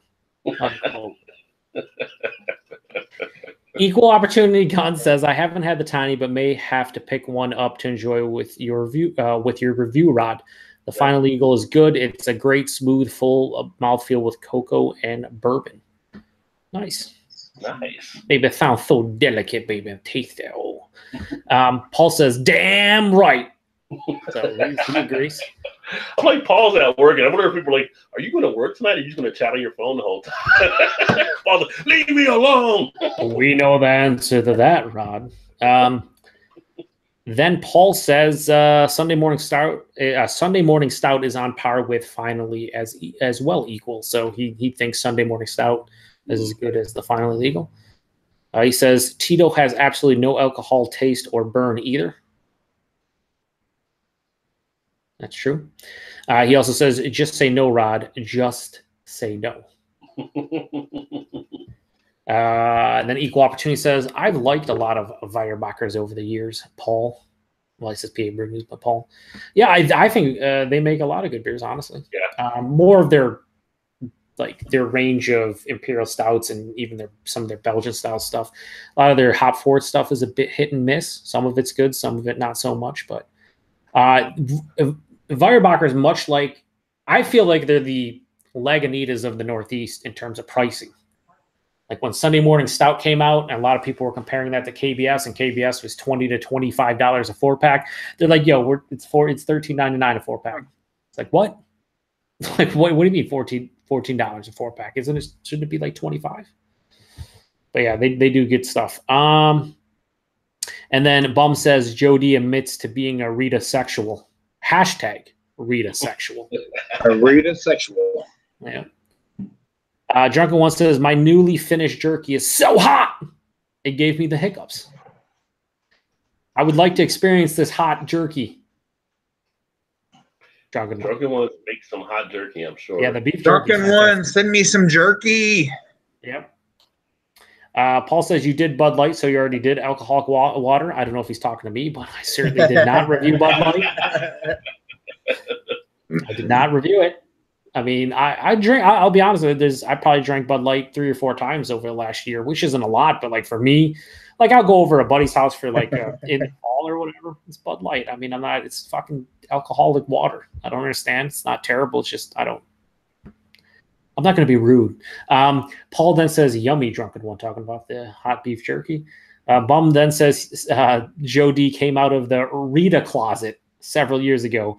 I commend him for his courage." I've never seen someone so excited about all the new Ritas that were released all the time. You'd get his glass full of ice and he would just go ham on it. He was not fucking around. Craig's still awake because it's way too hot. It's like 65 now. It's actually dropped 3 degrees, but he's still here. Heat wave. He says, not that fussed about it. It will be fun to see people complaining about it. I think that was the beer shortage. Yeah, I do think that's what he was talking about. And then Paul says, that happens to me all the time. That is why I rarely even order beer with dinner. Well, Paul does live, in the backwoods of PA. Because restaurants don't serve it at 104,000 degrees. That's true. They don't boil the beer for Paul. Also, can you just put that on the heater for me, please? I thought Paul was hunting for dinner, so I'm like, yeah, don't drink while you're hunting. And then one of the better quotes of this evening, Paul says, found out Ruby Tuesday's beer selection sucks shit through a straw. So, but at least at Ruby Tuesdays, you can at least find, like, at the worst, like a Sam Adams on tap, right? Compared to the other ones. They usually do that on tap or something. We don't even have a Ruby Tuesdays around here anymore. They all closed. Really? Wow. Yeah. So around where you go out, like, what's like your big chain restaurant you go to, Todd? Like, is it like Fridays or? No, we don't have one of those over here. You have to go to Louisville for one of those. You got no Fridays. Texas Roadhouse, which isn't a big chain, that's kind of a Louisville base. I like Texas Roadhouse. Do you have? Okay. No, you have them there. Oh, dude, I went there actually for Father's Day. Took my dad and my brother, and I think price point, if you're talking Outback, Texas Roadhouse, Long John, or not Long John, what is it with Longhorn? I think Texas Roadhouse, best bang for your buck. Period. I agree with you. That's probably our go-to chain restaurant for sure. By far, not even close, probably. And they're all their, I think their steaks and their burgers and their ribs and all, it's all pretty good for it. When you're talking chain, you got to keep it. People like, oh, I go to my local place and I get the $73 ribeye. I get it. Like we go there too occasionally, and yes, like the local place here where the ribeye and all the sides are separate, and you fucking it's $85 a head. Yes. Right. Well, I'm talking about a place where it's like $20 a head and you're good to go. Like it's Texas Roadhouse for that. I agree. Somebody's like, but yeah, they don't have the Ponderosa buffet. Oh my God. The last time I went to Ponderosa had to be like 15, 20 years ago, and I got out in the fucking parking lot and I fucking pulled a paw and vomited everywhere. Last time I was in Ponderosa. And it wasn't from too much food because I didn't feel full. I was just like, oh my God, I feel sad. Something had to be not cooked properly or something because it was not great. But yeah, fucking Ponderosa, man. It's 1988. What is happening?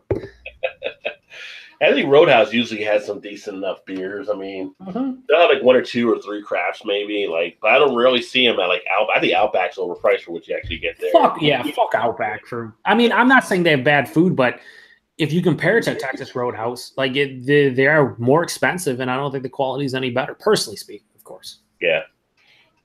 But do you ever want to get muscle at a place? Walk into a freaking Golden Corral. We don't have them up here, unfortunately. You know, unfortunately. That's good. That's a good thing. Yeah, I don't want to dive into their fucking chocolate fountain. I'm not sure I want to do that at any point. You know, I'm like 6'1", 300. I'm getting like elbowed out of the way. Like people come in with sweatpants, like because they're gonna be there for a while to get the football jerseys on. Yeah. They wear loose clothing. It's like I woke up on Thanksgiving and walked in the Golden Corral. Like it's on, bitches. You'll be like, what? What's the arm? Like I'm not going anywhere. I'm gonna be reading the paper for a while. Be like, well, what's your lunch hours? 11 to 4. I'll be here. What do you mean you'll be here? That's 5 hours. I'll be here. You need a table? Nope. Just give me a seat right at the buffet. or a lot of the people that strategize be like, you get there at 3 o'clock, so you get an hour of lunch, and then they switch over to dinner, and then you get the dinner too. And I'm like, okay, you're strategizing for this fucking buffet. That's, I guess. Let's put the chocolate fountain in and forget about it. Yeah. See people throwing chicken wings into the chocolate fountain. Oh my Lord! I don't want to see this. I don't want to hear about this. This is terrible. Throwing hot dog. They're like, what else can I put chocolate on? I don't know. Let's keep trying. They have a fountain of chocolate. We got to try it all. It's like, no, you don't. That's the thing. You do not have to do that. There's a way you get something stuck in it and it breaks down, and it's like a riot because people are upset they can't chocolate fountain. I just want to butt in real quick because Craig is leaving. He says, have a great show, guys. Talk soon. Take it easy, Craig. See you, Craig. Thanks for hanging out tonight for a while. Yeah, get yourself a fan and man up. Good job. or crack a window or 2 or 3. You know, yeah. Or just, don't complain about 68-degree weather. Yeah. I love you, Craig. Send some our way. Come on, Craig. Paul also says Craig says goodbye Ruby Tuesday. And then Paul says I need all the 24-ounce prime ribs, all of them. I've seen the man eat. That is correct. I think what Paul could hurt a Golden Corral. I think. Yeah. Like no more for you. You must go now. So Paul's funny. We the year that his car broke down at the Albino Rhino Beer Fest, we went over the border and we took him, met almost halfway, a little less than halfway, and his ma came and got him and stuff. It was on Easter weekend. It was a big shit show. But we stopped at Wendy's because it was late at night, and we're like, well, what do we want to get? And Paul's like, Wendy's sounds good. So we went and got Wendy's. The man got like a fucking, I think it was a Dave's triple, a chicken sandwich, a fry, and he ate it in like 5 to 10 minutes, and he's like, I'm still hungry. I'm like, what the? You spent $20 at Wendy's. How are you still hungry? He's eats so much food. It's ridiculous. I'm jealous, and also he's a growing boy. Oh, he was a growing boy. Yeah, he still is. He still is. Elbow 88 says, who could hang a name on you? What was that in reference to, Elbow? I don't know. He says, when you change with every new day. Puff, puff, pass, baby. Puff, puff, pass. There's a reference to something that I'm not just getting. And Paul says Golden Corral Buffet. Yeah, that's what we're talking about. Yeah. Craig says, sure, I'm going to miss you. I think he's talking to Paul. You guys want to go on a Facebook chat and do little flirty stuff over there? It's cool. Take that over to Tinder. Yeah. Swipe left or right, depending on your mood. Paul says, hell yeah. Like the truck stop near me. You get there at 10:30, so you get breakfast and lunch on the buffet. See, I knew somebody would get that. Working it, yeah. Paul says it was 2 triples and 2 chicken sandwiches. I lost count. It was like $20 at Wendy's. $20 at Wendy's should be able to last you a day, not 10 minutes.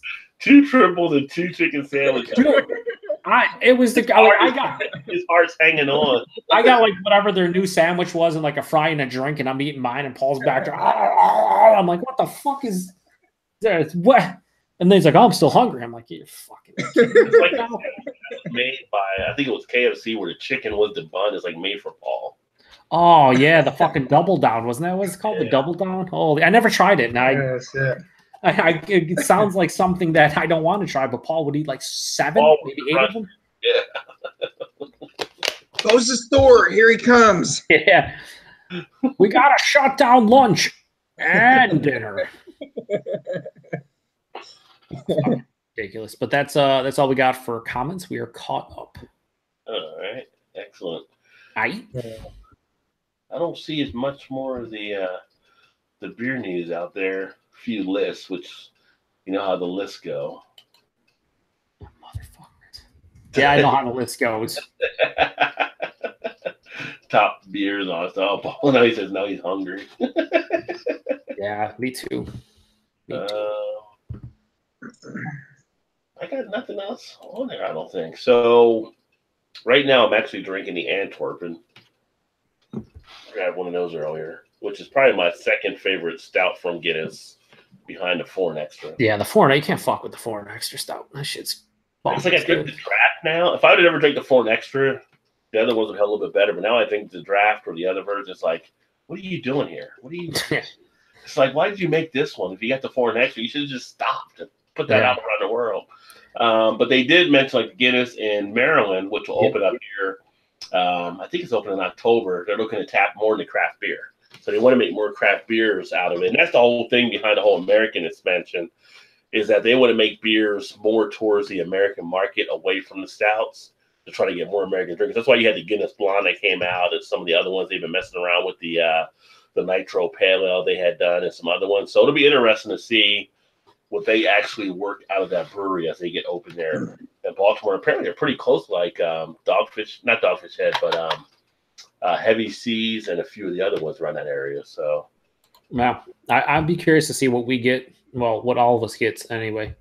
I don't know. The one thing you didn't see, or maybe you did see, Rod, Beavertown in the UK. They have this big Beavertown beer fest they do every year, and they're a pretty popular brewery. It's unfortunate Craig left because he could speak a bit more, but they actually allowed Heineken to invest in the brewery. I think they gave him 40 million pounds, 40 million quid, whatever you want to call it. And half the breweries dropped out of the fucking festival. A lot of popular ones, and it's been pretty popular. It's very similar to what happened to Wicked Weed a couple years ago with AB InBev. Like I said, I wish Craig was here, Peter, and Dean or somebody to talk a little bit more about it. But yeah, it was interesting to see that happen in the UK. Yeah, they accepted the money from an investment from Heineken, and then they ended up feeling the heat right afterwards. Like a ton of breweries dropped out. Like a lot of the ones that people bought the tickets for. And there was a lot of rumors that they weren't going to refund tickets, but today they came out and said they would refund everyone's money less the processing fee for, I forgot what site they were using. And a lot of people were disappointed. They're like, you should give back the $5 processing fee. And they're like, it's kind of out of our hands. They're like, you should give it anyway. And it's just like, okay, they're giving you refunds. Five pounds isn't going to hurt you. But it's shitty to see so many people just make that quick decision of like, we can't support you because Heineken is investing in your brewery. And it's like, dude, just wait to see what happens. Right. I was gonna say it seems awful quick to pull the trigger to do something like that. Like it's not even given enough time to even transition into something different. You know what I mean? Like, yeah. I mean, I tell people, how do you get invested in Lagunitas? And yeah, I may not call it craft beer because it doesn't meet the definition, but the shit is still good. And It's still fun. And it's priced extremely well. That's the thing too. It's very well priced. That's kind of anxious about the new one they're going to put out here. The one I sent you guys on the message on. Oh yeah, that one too. Oh yeah, the Cherry Jane, I think it was called. Yeah, right? yeah. Oh baby, we can do a group review on the Beer Flow show, baby. Cherry Jane Sour Ale. And what the? I'll have to look into that. I need to buy some more Lagunitas. I haven't bought some in a while. It's just the second beer I cracked open tonight was this one that you all have already reviewed. What do you think? The highbrow barista. Baby, that review went up today, and Rod yelled at me, baby. I saw it. Oh yeah. To me, it's just coffee forward. Did you like it? Yeah, it's not bad. I mean, it's kind of a mind fuck because you pour the golden color and then you get coffee. I don't get much else out of it. I get a little bit of the spicy rye at the end, but it's not much other than that. It's more coffee to me than anything. I thought the nose was way bigger than the actual taste. Like when I was smelling it, I was like, oh God, this smells like whatever. It was like 4 months old. And I'm like, this fucking smells like it's 4 days old. And then I tasted it. I was like, damn it, you sons of bitches. It's pretty good though. But those beers that are coffee that pour golden ale always kind of just plays with your mind a little bit. Yeah, sometimes. That one actually kind of reminded me a little bit of the Stone Mocha IPA. So, which is hey Rod, speaking of platform, they're doing a collaboration with Taxman. Oh, really? Oh, yeah. And I'm not sure exactly what the beer is, but I think I don't know if they're even distributing it or not. I just saw it on Instagram today. Okay. Keep an eye on it. I think they're doing some canning, so you might keep an eye out for it. You might get some in your area. Yeah. I think didn't I send you a Taxman beer too? Yeah, you did. You did. I had to check my cellar. Oh, I know you sent the tin. What was the Tin Man? Was that wasn't Taxi? That was somebody else. Yeah, Tin Man. That was an IPA. I think I sent you. Yeah, Taxman. They do mostly Belgian style beers. I've got the barrel aged deduction. You send me that one? Maybe. I don't remember. It's a Belgian double, 8%. It's in the cellar. It's in the cellar, baby. Yeah, I think I did. I think I did send that one to you. Baby, I'm gonna stalk it like Dusty Rose stalking Ric Flair. Looking for 4 horses. Looking for 4 horses. Got one more thing I want to mention too is you guys don't see it yet, but it's in Ohio, so you might see it at some point, Rod. Grim Artisanal Ales. I've reviewed one beer on my channel from them, but I really dig their stuff, and they just they've opened up their actual brewery, because before they were kind of like a gypsy brewery. They contracted their brews to, I want to say there was DJ over at DJ's Brew Tube mentioned it before, but they forgot what brewery it was in the Maryland area, but they actually contracted their stuff out there, and then it would get distribution. But they finally opened this past Saturday their actual brewery. So nice. And I guess people are saying their stuff's pretty good. So, I mean, their stuff was good before, but now actually having a brewery and on their system and stuff, they're doing it pretty well. So, see if I sneak some stuff into the beer mail for you guys, baby, because they make good beer, baby. Got some. We got some comments here. Bum clarifies that they're all quoting the lyrics from Ruby Tuesday, which I believe is a Rolling Stones song. So that's where that came from. So that's on us. That's on us. Yep. Then Elbow 88 says yes, Bum, correct. So again, that's on us. We're not perfect. We're actually terrible people, baby. We're terrible people. Earth says he thinks Joe D would be jealous of that Guinness can glass. This one here. This one right there. Yeah, I've been trying to. I told Joe before I was trying to show more of my glass collection on some of these videos, but this is the Guinness one there, and then I had a little shorty for the Guinness. So. Nice. Somebody asked me to ask you if you bought it or if you stole it. That biter, I don't steal anything, man. What are you talking about? I get it given to me most of the time. Todd's wife trying to say someone like Shannon. I do not anymore. I do not. I ain't done that for a long time. I didn't do that in the last 2 weeks, right, Todd? Right, yeah, Todd? It's been longer than that, Joe. Thanks. Yeah, 3 weeks. We'll give it 3 weeks. I actually overpaid for this one because it was like $5.99. Well, that's not a Rod J deal. That's not a Rod J deal. That's not a Rod J deal. That was a free. Is that one of your dollar? Is that one of your dollar glasses? You got like no, this was $5.99 back in the day. This wasn't one of the. This was before I started getting the deals everywhere. He had to pay full price, Todd. Before you became famous, right? You became a big beer tuber that everyone just gives him beer and gives him glasses. And they don't Joe, that's a wine. That's a wine tuber. That's right, wine tuber. Yes. Good correction there. You can't. Got ahead of myself. 50 cents Antwerp. What's that? My 50 cents Antwerp. Oh, for fuck's sakes. Bum says, "Yeah, that's a cool glass." So he's down with it as well. It is a cool glass. Yeah. Thanks. It's all right, but it's not worth $5.99. Just saying. Just saying. Paul then says. I made up for what the dollar was on average. So that's true. You're breaking more than even actually. You're winning. Circa 2011 and Charlie Sheen. Go ahead. Yeah, I'll read that. Paul says 20 million. I thought it was 40, Paul, but you could be correct. I don't remember exactly. And he says BrewDog is giving them shit. They have zero right to talk. They do. They did the whole crowdfunding thing where they asked for millions of dollars and got it. So, and he said that is all childish and honestly jealous and jealousy from other breweries. Yeah. A lot of it is, and a lot of it is they have these high morals or they so-called high morals where they're like, hey, we don't do that, whatever, and then they're fucking walking into Walmart and buying shit. So fuck those people. Ashley Sexton says, it's like people that piss on non-craft beers, but they stand in line for Goose Island. Yeah.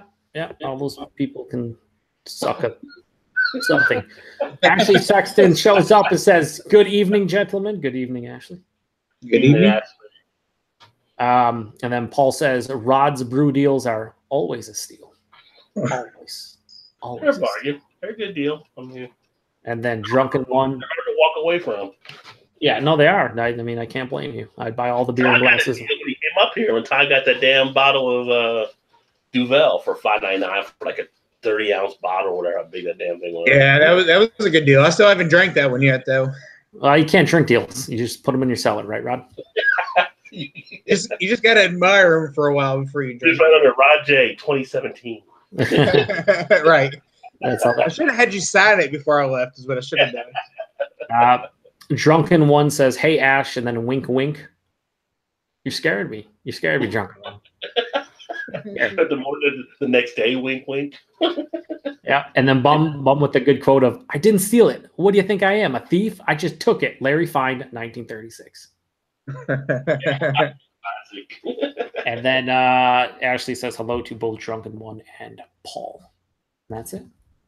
Nice. Well, I saw Magic Hat was coming out with the new beer. I think you may have seen this on my Facebook page too, Joe. But the new beer coming out with Laughing Stock. Mm-hmm. On the piece from it ran in Forbes, and they're talking about calls out beer snobs and name droppers to promote its new brew. But it's a double IPA. They said they're sick and tired of getting overlooked. So Magic Hat? Yeah. Wow. So apparently they're putting a lot of stuff into this one to make this one say, hey, you need to come back and try our stuff again. The person right over said, now that's ballsy, I thought. And exactly what a lot of brewers whose beers are getting preemptively dismissed as stodgy think, but don't dare say in public. So they're giving them credit for speaking out about stuff. I get where they're coming from, but not really. I mean, I kind of get it, but here's the thing about Magic Hat. Even when I got back into craft beer, like 9 years ago, their shit wasn't that good.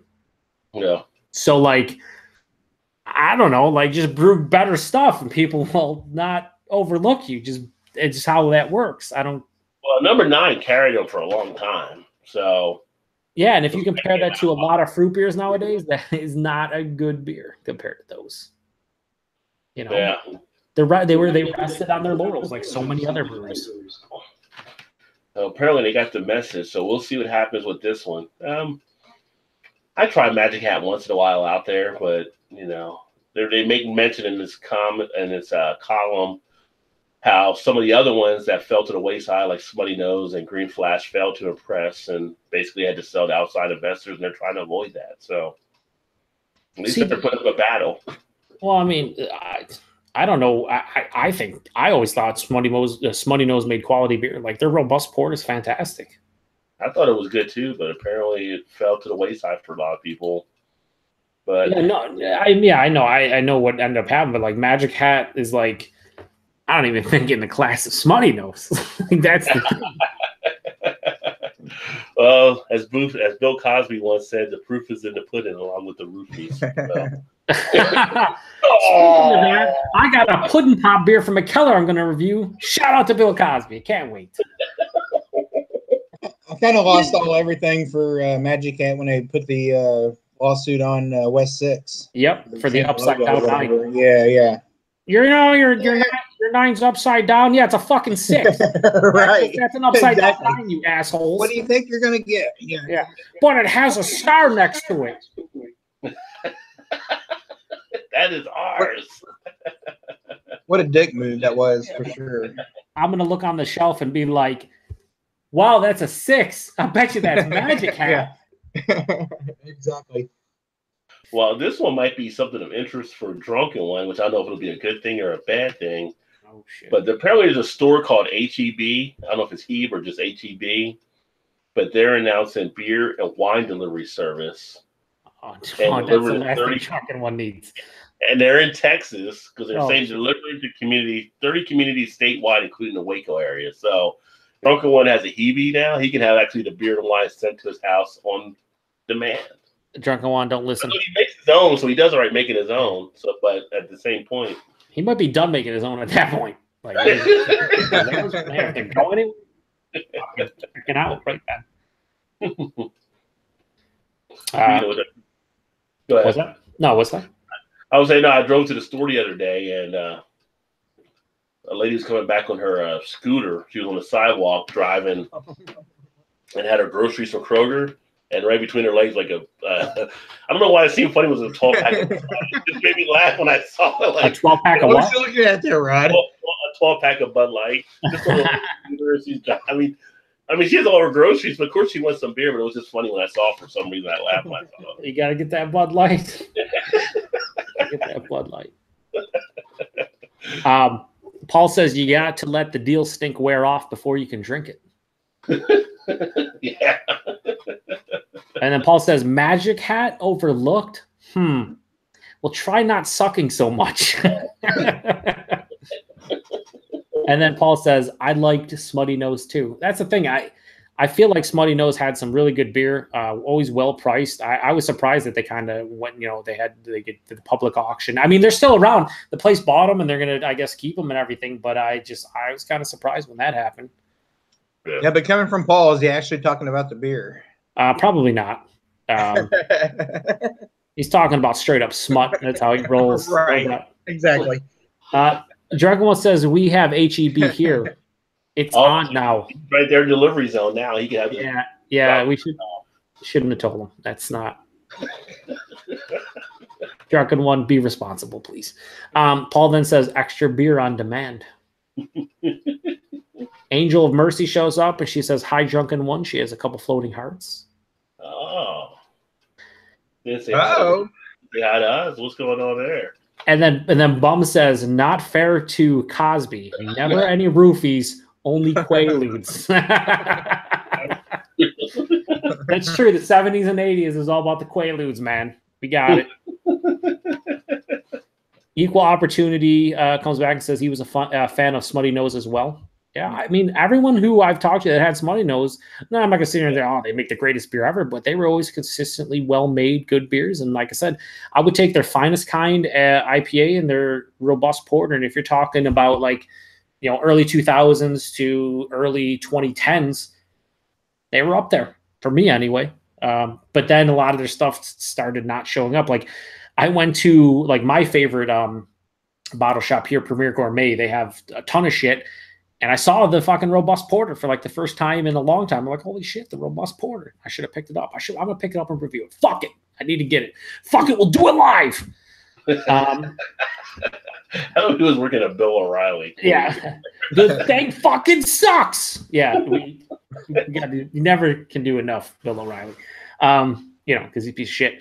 But Paul says, smutty hose. Smutty hose. Mm-hmm. Malton Montreal shows up and says, evening flaws. And then he corrects himself and says, fellas. I do like the flaws. Swami. Yeah. And Equal Opportunity says, what's up to Swami? And then he says, lewds, man. Fucking lewds. Yeah. The Quaaludes. And then Equal asked Swami what he was drinking. Well, speaking of lewds, I got another. I don't think you guys have ever seen a comedy page I have on Facebook, but I put stuff out there. So one time. You have a comedy page? I have a comedy page. I'll have to get to send you guys a thing. It's a riot! Yeah. And I had a clip on there from Leonardo DiCaprio in the Wolf of Wall Street, right? Wolf of Wall Street, when he's crawling to his car to get into the car. I thought it was an hilarious scene. And somebody on there, could you take this down? Because I think it's offensive to have, like, no, it's my page. Just don't look at it. You know, like, I do it. like no one invited you here to have to look at it. Right. And then I'm like, that scene is freaking hilarious. What are you talking about? There's a lot of hilarious scenes in that fucking movie. Don't come over here trying to worship on what I'm putting up on Facebook. This is my page. This is my page, motherfuckers. Swami is drinking classic Coke. So he's drinking the original recipe that actually had cocaine in it. Maybe, probably not. I don't think that's classic Coke. No, classic was after the original. Oh, that's right. They had the fucking reformulate. No, it's classic Coke, and then they came in with the new Coke, and everyone's like, "Your new Coke sucks." Like, all right, we'll go back to the classic Coke. Yeah, I remember back in the '90s when I was in school, like they said, the new Coke was like the worst decision ever made in history. Yeah, it was. Besides clear Pepsi. No, Crystal Pepsi? Worse than clear Pepsi. All the money they got lost on the whole new Coke thing. Well, the new Coke thing was like no one was asking for it. No one was like, you know what would be better? What if Coke was just better? We could just have a better Coca-Cola. Because everyone's like, no, it's fucking Coca-Cola. No one sits there and well, I'm just going to do it anyway. And then like, oh, we lost $1 million. We're fucking morons. Oh, okay. Let's go back to the original one that no one wanted changed in the first place. Of course, to me, I'm thinking, no, the bad decision was taking the actual Coke out of the Coke. Yeah, that would have been right. And I just saw on here, which I had no idea. I had not heard about this and wasn't aware of it. I don't know if anybody went to the World Cup, but apparently they had beer caviar at the World Cup, which is kind of interesting. Oh, fuck's sakes. That's taking it to a different level. Beer caviar. You think you can do beer caviar? No, I don't want fucking beer caviar. I want caviar in general, let alone beer caviar. I mean, really, if you're having caviar and you're drinking beer at the same time, it'll go together anyway, right? Yeah. What is that? Is that like drinking fucking an expensive wine and eating McDonald's? I don't understand what's happening. Yeah. I wash down this caviar with some Budweiser, man. Yeah. But have you ever been with people and they say, well, I don't like my food touching? Like they're eating, I don't like my food touching. I'm like, dude. But you know it's going to the same place, right? You know it's all going to the same area code. I had one friend that, like, if we ever went out to eat, or I was like, when I was growing up, like, I went over his house and I stayed for dinner. He would flip out about it. So I'd be like, yeah, you know what? That corn and that mashed potatoes looks like they should be combined. So I'd fucking get on my plane, just mix them all up, and he'd be like, oh, I can't even look at it. And I'm like, what do you mean? What do you mean? It's fucking normal. He's like, I can't. Oh, yeah, dude. I don't understand it, but okay. But even then, I know grown ass adults that are that way. It's like, seriously, you're the guy they made this separated tray for. Yeah. You know? Yeah. Yeah, I don't get it. Like, I mean, there's certain things, like if you're eating, I could get it. Like if you're having a sandwich and you have chips and like pickles, you don't want the pickle juice getting into the chips to make them soggy. That makes sense to me. But like if it's fucking the same thing, I'll still eat the shit out of them, soggy and all, but whatever. But I can get that. But like if you have like a baked potato and a steak and like some kind of vegetable and they're touching and you can't do it? Like, what the fuck? I don't understand that. Like, just eat it. All ends up the same place. Right. It's one of those interesting things. It was like, really? Got a couple good quotes from the comments. Paul says, Rod the Riot. Funny guy.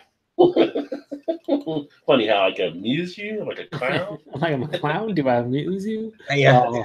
Funny how. Goodfellas is such a fucking great movie. Yeah, Equal Opportunity says me too, but there's a Jack number 7 in it. He's talking about Coke and Swami. It's the way to go. The way to go. That's how you jack it up. Yeah. See what I did there? I'm glad you said jack it up because it could have went one of two ways, Rod. Paul says glass bottles for the win, which is hilarious because, like, if you go to your grocery store and they're in the glass bottles, like Mexican Coke, it's like, why isn't there just fucking Coke in general? Make it with real sugar and put it in glass bottles. That's what we remember. Amen. Instead, we get the high fructose corn syrup in fucking plastic bottles. That's killing us slowly. Which is kind of funny though. Like when you go to the store, I go to Kroger. When I go to like the aisle that has like international foods, like the Mexican food, you'll see the Coke in the glass bottle. Like, why you got to segregate it over here, not with the rest of the stuff? And they call it Mexican Coke, and it's like, no, it's Coke with real sugar that you put in the international aisle to call it Mexican Coke. You fuckers. The original formula. Yeah. Like, I remember drinking this in 1987. Fucking, why is there high fructose corn syrup and shit? Just fucking Jesus. I have to go to the front counter. Why are y'all segregating the Coke over here? They'd probably be like, it's not us, sir. It's not us. That's just how it comes. Paul says, don't fix shit that isn't broke. I wonder, if Mexican people go there, they're like, they make the grocery list out like we do. And they tell, like, woman will send her husband, and like, get the Coke, not the Coke in the regular aisle. Get the Coke in the Mexican aisle. Why is it the Mexican aisle? Why isn't it the international food aisle? Why do you have to specify? Paul says, I eat everything out of one big dog bowl, so it makes sense to me. There you go. It's all together. It's like a shepherd's pie. He's efficient. He's efficient. He knows what he's doing. Doesn't have to wash many dishes. Shepherd's pie, that's good stuff. Shepherd's pie's fucking phenomenal. Now I'm hungry. God damn it. Why are we talking about food? I'm on a diet. Paul Bum says, I used to be like that with food, and then I turned 10. Swami says, I only eat when my wife makes a choo-choo train sound. I like it. I like the jokes here of the people who fucking don't let the food touch one another because they're fucked. Equal Opportunity says, LOL, jack it up. Rod, that's my new saying, if that's okay. It makes one of these little emojis, like, yeah. And then he says, when I make my Jack and Cokes, that is. I say, roll with it. Get your Jack on. And then Swami says, Crystal Pepsi is the Trump voters' drink of choice. Not too political, but just political enough. Yeah. I rebought the Crystal Pepsi, and I didn't hate it. Like, I bought it last year when it came out. But whoever thought that was like, let's make a fucking clear cola, they should have just been punched repeatedly in areas in which really hurt them, because it's just like, there's no reason for it. There's absolutely no reason. The old 80s commercials were hilarious, too, when they came out. Oh, they were. It's like, I don't know if you guys saw the new Mountain Dew Ice or whatever. No, I haven't seen that one. They have a new Mountain Dew. It's fucking Sprite. It's not it's Sprite.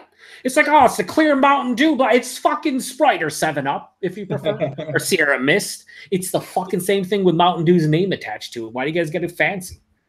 Fucking ridiculous. Eric Gilbert's here. Cheers. What's up, Eric? Cheers, Eric. I always appreciate Eric. He always comments on my videos. And I don't know if he watches them, but he sure as fuck comments on them. Yeah. And there's indications that he does watch them because he says things that pertain to the video sometimes. So I give him credit for suffering through my shitty videos. So thank you, Eric. So tomorrow, FIFA is back on, or World Cup. Oh, yeah. Are you watching any of it? Yeah, I try to catch as much as I can. I was happy to see England. I thought it was funny on Facebook when you're like, Colombia, what a goal, and all the like fucking UKers, all the fucking English fellas, all the English fellas were like, no, what the fuck? What are you talking about? You're like, it's a great goal. You're like, fucking tied. We gotta go to penalty shot. We're gonna lose. You're like, but it's still a great goal. Still a great goal. I didn't realize it was the first time that the UK had won like in a penalty kick situation too, so that was kind of interesting. Oh yeah, dude, yeah, it's crazy.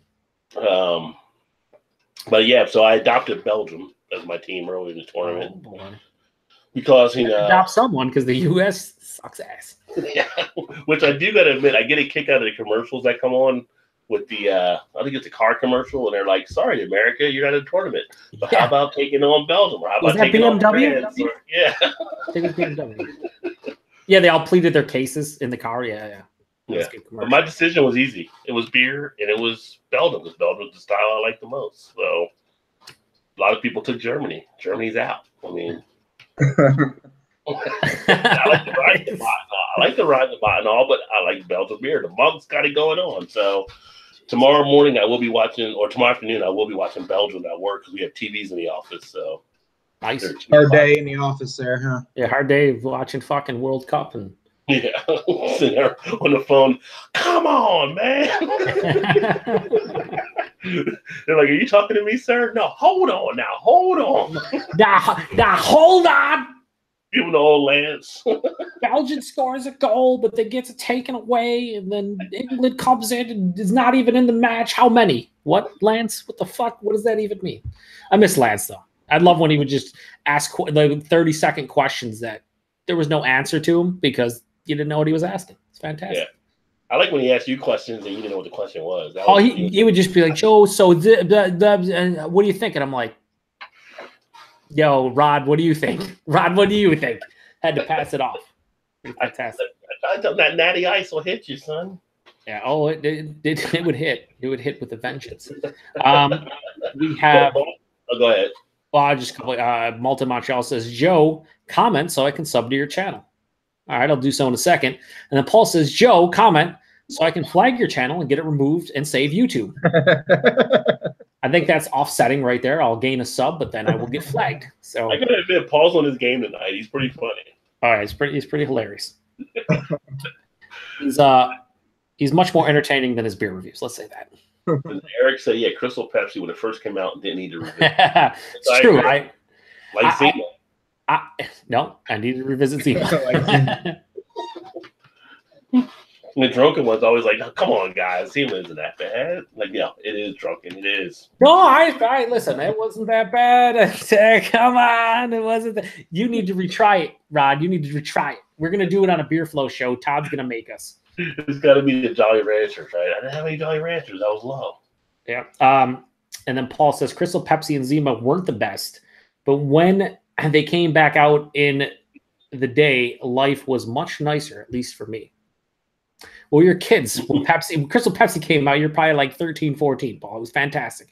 You were like, holy shit, fucking clear pop. Let's do it. Yeah, it's now who cares? I'm trying to think if Crystal Pepsi came out before or after Michael Jackson caught his hair on fire in the commercial. After. It was after? Oh, it was after. It was after. Yeah. I think that was like late 80s, early 90s when he had his hair go up in flames. Yeah. Yeah, that was Soul Glow. Gotta stay away from heat. Got my research team looking it up. We're gonna see what happens. Ice Cube had it back in the day too. So. Oh yeah, the Jerry Girl was Boys in the Hood. Yeah, that was he had a rocket. Boys in the Hood, another classic. Ricky. 1992. Yeah, that was one of the night too. 92. Yeah, it's still the same thing. It's like they shot Ricky, man. It's like it still gets you. It's like, dude, like the movies like when Ricky gets shot, or like in The Shining when Scatman gets the axe, or Remember the Titans and the one guy gets hit by the car. It's like, dude, don't go there. It's a movie. It's not going to change. You're just so involved in it now, though. Boys in the Hood, I watched like earlier this year. fucking Ricky, man. Come on, Ricky. Make a better decision. But we watched that and it was like, when you're watching, you're like, you're being chased by guys trying to do a drive-by shoot. Who stops to sit there and try to scratch off a car? That's right. And Cuba Gooding Jr., let's split up. I don't think so. Yeah. I don't think so. Terrible idea. Terrible idea. Terrible. Come on. Terrible. Come on, Trey. Terrible. Get together. Swami says, by the way, I can't believe the amazing return the Buffalo Sabres got for Ryan O'Reilly. Gives me hope for the eventual Carlson trade. Yeah, we got a pretty good return, considering that he's, I guess, I don't want to say not well liked in the locker room, but there was rumors he wasn't a leader. But yeah, I'll be curious to see what you get in the Carlson deal. I mean, he's like, upper echelon defenseman, if not the best defenseman in the league. So hopefully you guys get a decent return, because right now with the whole owner situation with the Senators and fucking the Hoffman situation, you guys need some good news for once. All right, that's enough hockey talk. Sorry, I don't want to get, Todd and Rob trying to beat me down or anything. And then he also says, let your soul glow. Yeah, he's all into the soul glow because you can't not be into it. And then Paul says, shining through like a torch with legs. And then Eric Gilbert says, Tavares, baby. I hate you, Eric. I hate you. I thought I liked you, but I don't like you anymore. No, it's all right. It's fine. You guys got Tavares. He came back home. That's cool. Paul says he doesn't like golf malted. No. Because Paul doesn't understand anything about sports ball. Are we on sports again? Yeah, is that the sports ball where you guys play with the ball and the ice, not a puck? Yeah, that's what we do. So I'm not one that usually likes to go to Walmart because philosophical reasons, but I feel like I need to go to Walmart just to people watch, just to see what happens at Walmart. The Walmartians? Out of the great newspaper of Palm Bay Daily, which is in Brevard County, Florida, man sits in truck and drinks 12-pack of beer in Walmart parking lot. Yo, that sounds like a Walmart parking lot. So he sat in the truck, drinking the beer, told deputies he was drunk after consuming a 12-pack of Coors Light. 12-pack Coors Light, you may be drunk.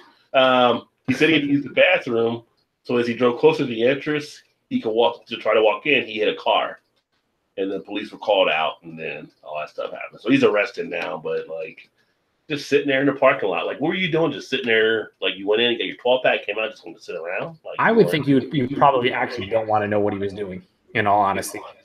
Probably not. So Walmart parking lot, it's a dude. He's fucking probably in his 30s or 40s. I don't. Oh, no. This guy's in his probably maybe mid-40s or so, yeah. But okay. Yeah. No, probably mid 40s. Yeah. We know what he was doing.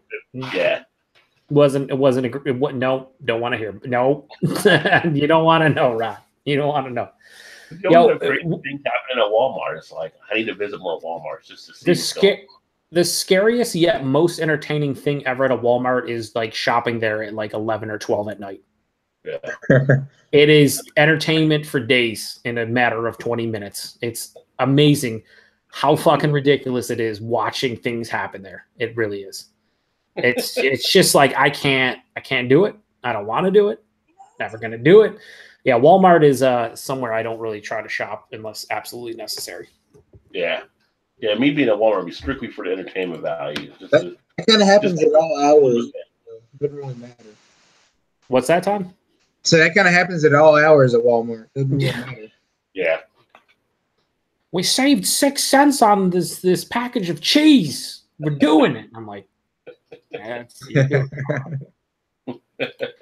if you compare a lot of Walmart's prices, a lot of them are just as expensive as a lot of your local grocery stores. Sure, there are things where they beat the competition, but there are other areas where they're just as much, if not slightly more. So, yeah, unless you're buying all great value brand stuff, then you're getting a great value is what's happening there.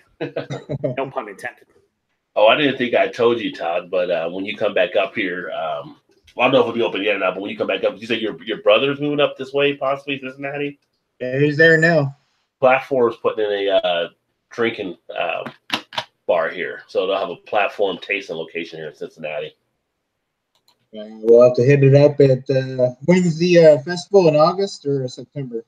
It's September. It is the weekend after Labor Day, although I might be in Toledo at that point. Oh, well, you suck. Yeah.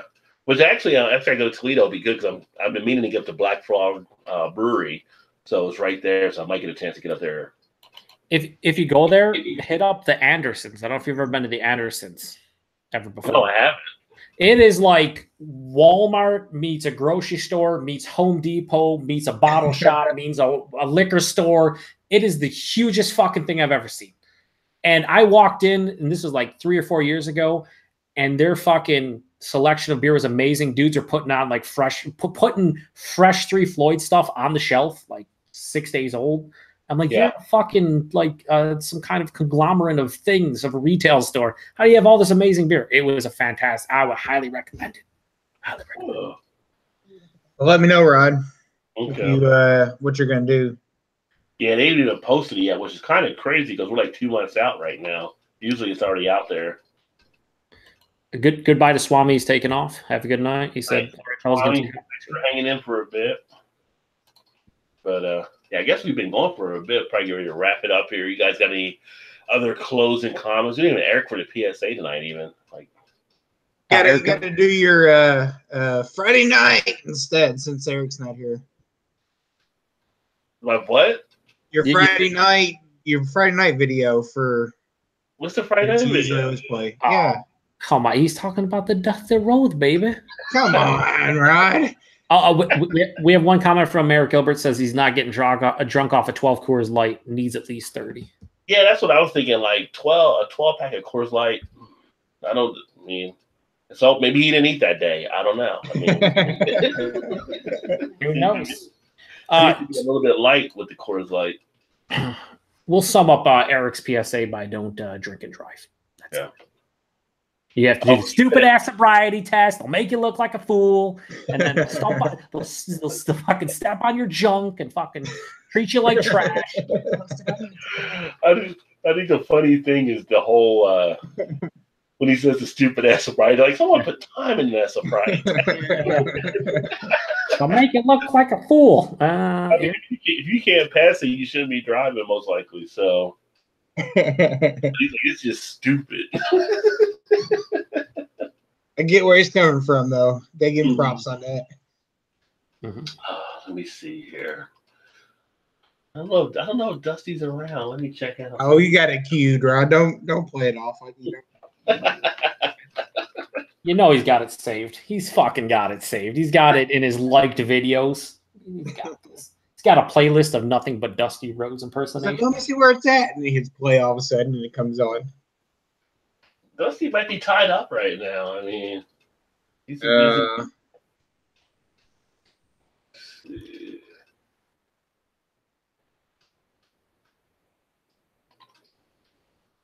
feel all the pressure.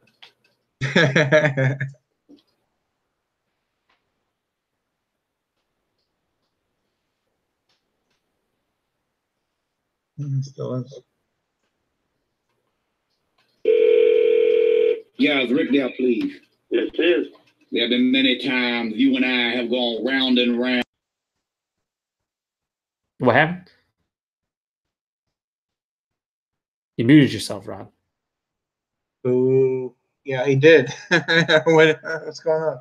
Well, I was going to give a quick shout out to everybody who commented, but since there were so many people, thank you to everyone who commented. There's like 15 of you, so thank you. Great job.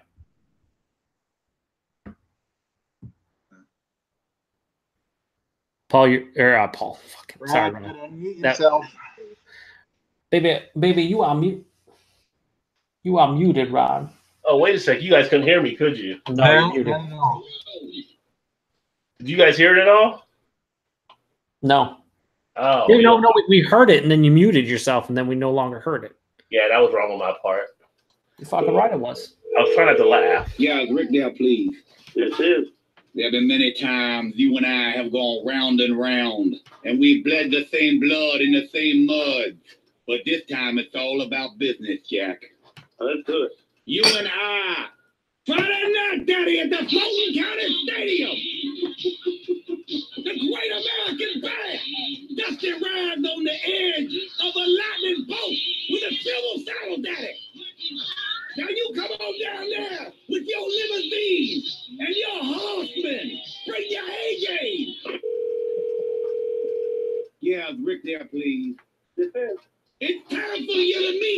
wake up, and the American dream, Dusty Rhodes, is up for the challenge. I think the American dream is barking up the wrong tree. We'll see if your blood is as red as mine, Mr. Flair. We will find out it is, sir. That's right, find it out in Flint. You a yellow dog, you hung your phone up on me. May I take a message? Yes, tell him this is Big Dust, the American dream. Big Dust, the American Dream? Yes, ma'am. Are you a friend of his? More of a nemesis, I guess you could say. Are you Bob Klepak's friend?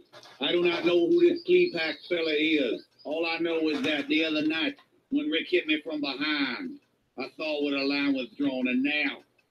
$40! Okay! Myself! Hey! Where did you go, baby? No! Got a bicycle! He got a bicycle! Oh, Did you ever know that he's got a bicycle? He's got a bicycle is actually something Dusty Rhodes said when he was on commentary in WCW when there was a match and a dude picked up a bicycle and he screamed, "He's got a bicycle! He's got a bicycle!" So for him to quote that is so fucking fantastic. Well, anybody that, I mean, the Kid Chris show, the guy that does it, he's hilarious. And I keep saying to him, I really need to try to reach out to him, see if he can cut some more clips, because he does a great Dusty Rhodes, and the other guy does Macho Man and then the Warrior, and they were big into wrestling. They usually go to them. We're about to actually have Raw come here in a few weeks, so they might be doing some more stuff. So, but they're pretty funny. And for people watching, like, wonder what the hell's going on, somehow we've adopted Dusty Rhodes as kind of a mascot. Baby, because you need to, baby.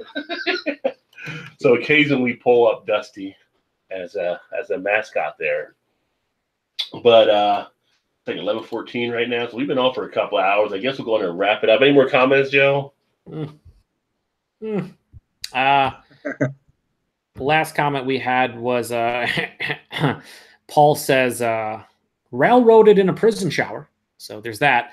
And then he says, "Baby doll, release me, you Jezebel." Yeah, that's nice. Eric Gilbert said it muted, LOL, as you muted yourself. And I was trying not to laugh, and I'm like, wait a minute, you can't hear it if I'm muted. So. And then Drunken One says, "Perfect timing. I need to head to bed for the worky thing tomorrow." And then Paul says, "Jack it up, Raw." See? And then that's it. Paul always has a way to put things together for sure. Yeah, they just don't always belong together. But I think we'll probably go ahead and close it out. Thanks again for everybody that watched. And wow, we had a lot of participation tonight, so that's awesome. I see we still got some viewers out there, but you have 10. Gotta save something for next week, right? So he's gone. We'll come no, up I said, No. We thought we might have Shannon Red on tonight, but she did not make the appearance. Although she did troll one time in the comments, I believe. Oh, she trolled. She's waiting for the after show. Oh, Jesus. But to everybody that watched, thanks for watching, and hopefully you had a good time. And every Thursday night, usually about 9 o'clock, we throw this up here and try to have a little fun, talk a little beer, but hopefully you guys get some laughs out of it too as we kick back for a while. Joe, you want to mention about anything coming up on your channel for next week or so? Any reviews you're working on? Anything? Nope. No, Todd sent me a beer mail. The unboxing goes up tomorrow, and then some of his reviews and some of the beers that you sent me, the reviews, more reviews will go up. And if you want to come to my channel and watch absolutely horrendous beer reviews, then that's on you. But they're there. They're there for people. There's Joe, the master of reverse psychology. That's right. Or just the truth. Either way. I mean, it's all the same. It all works out in the end.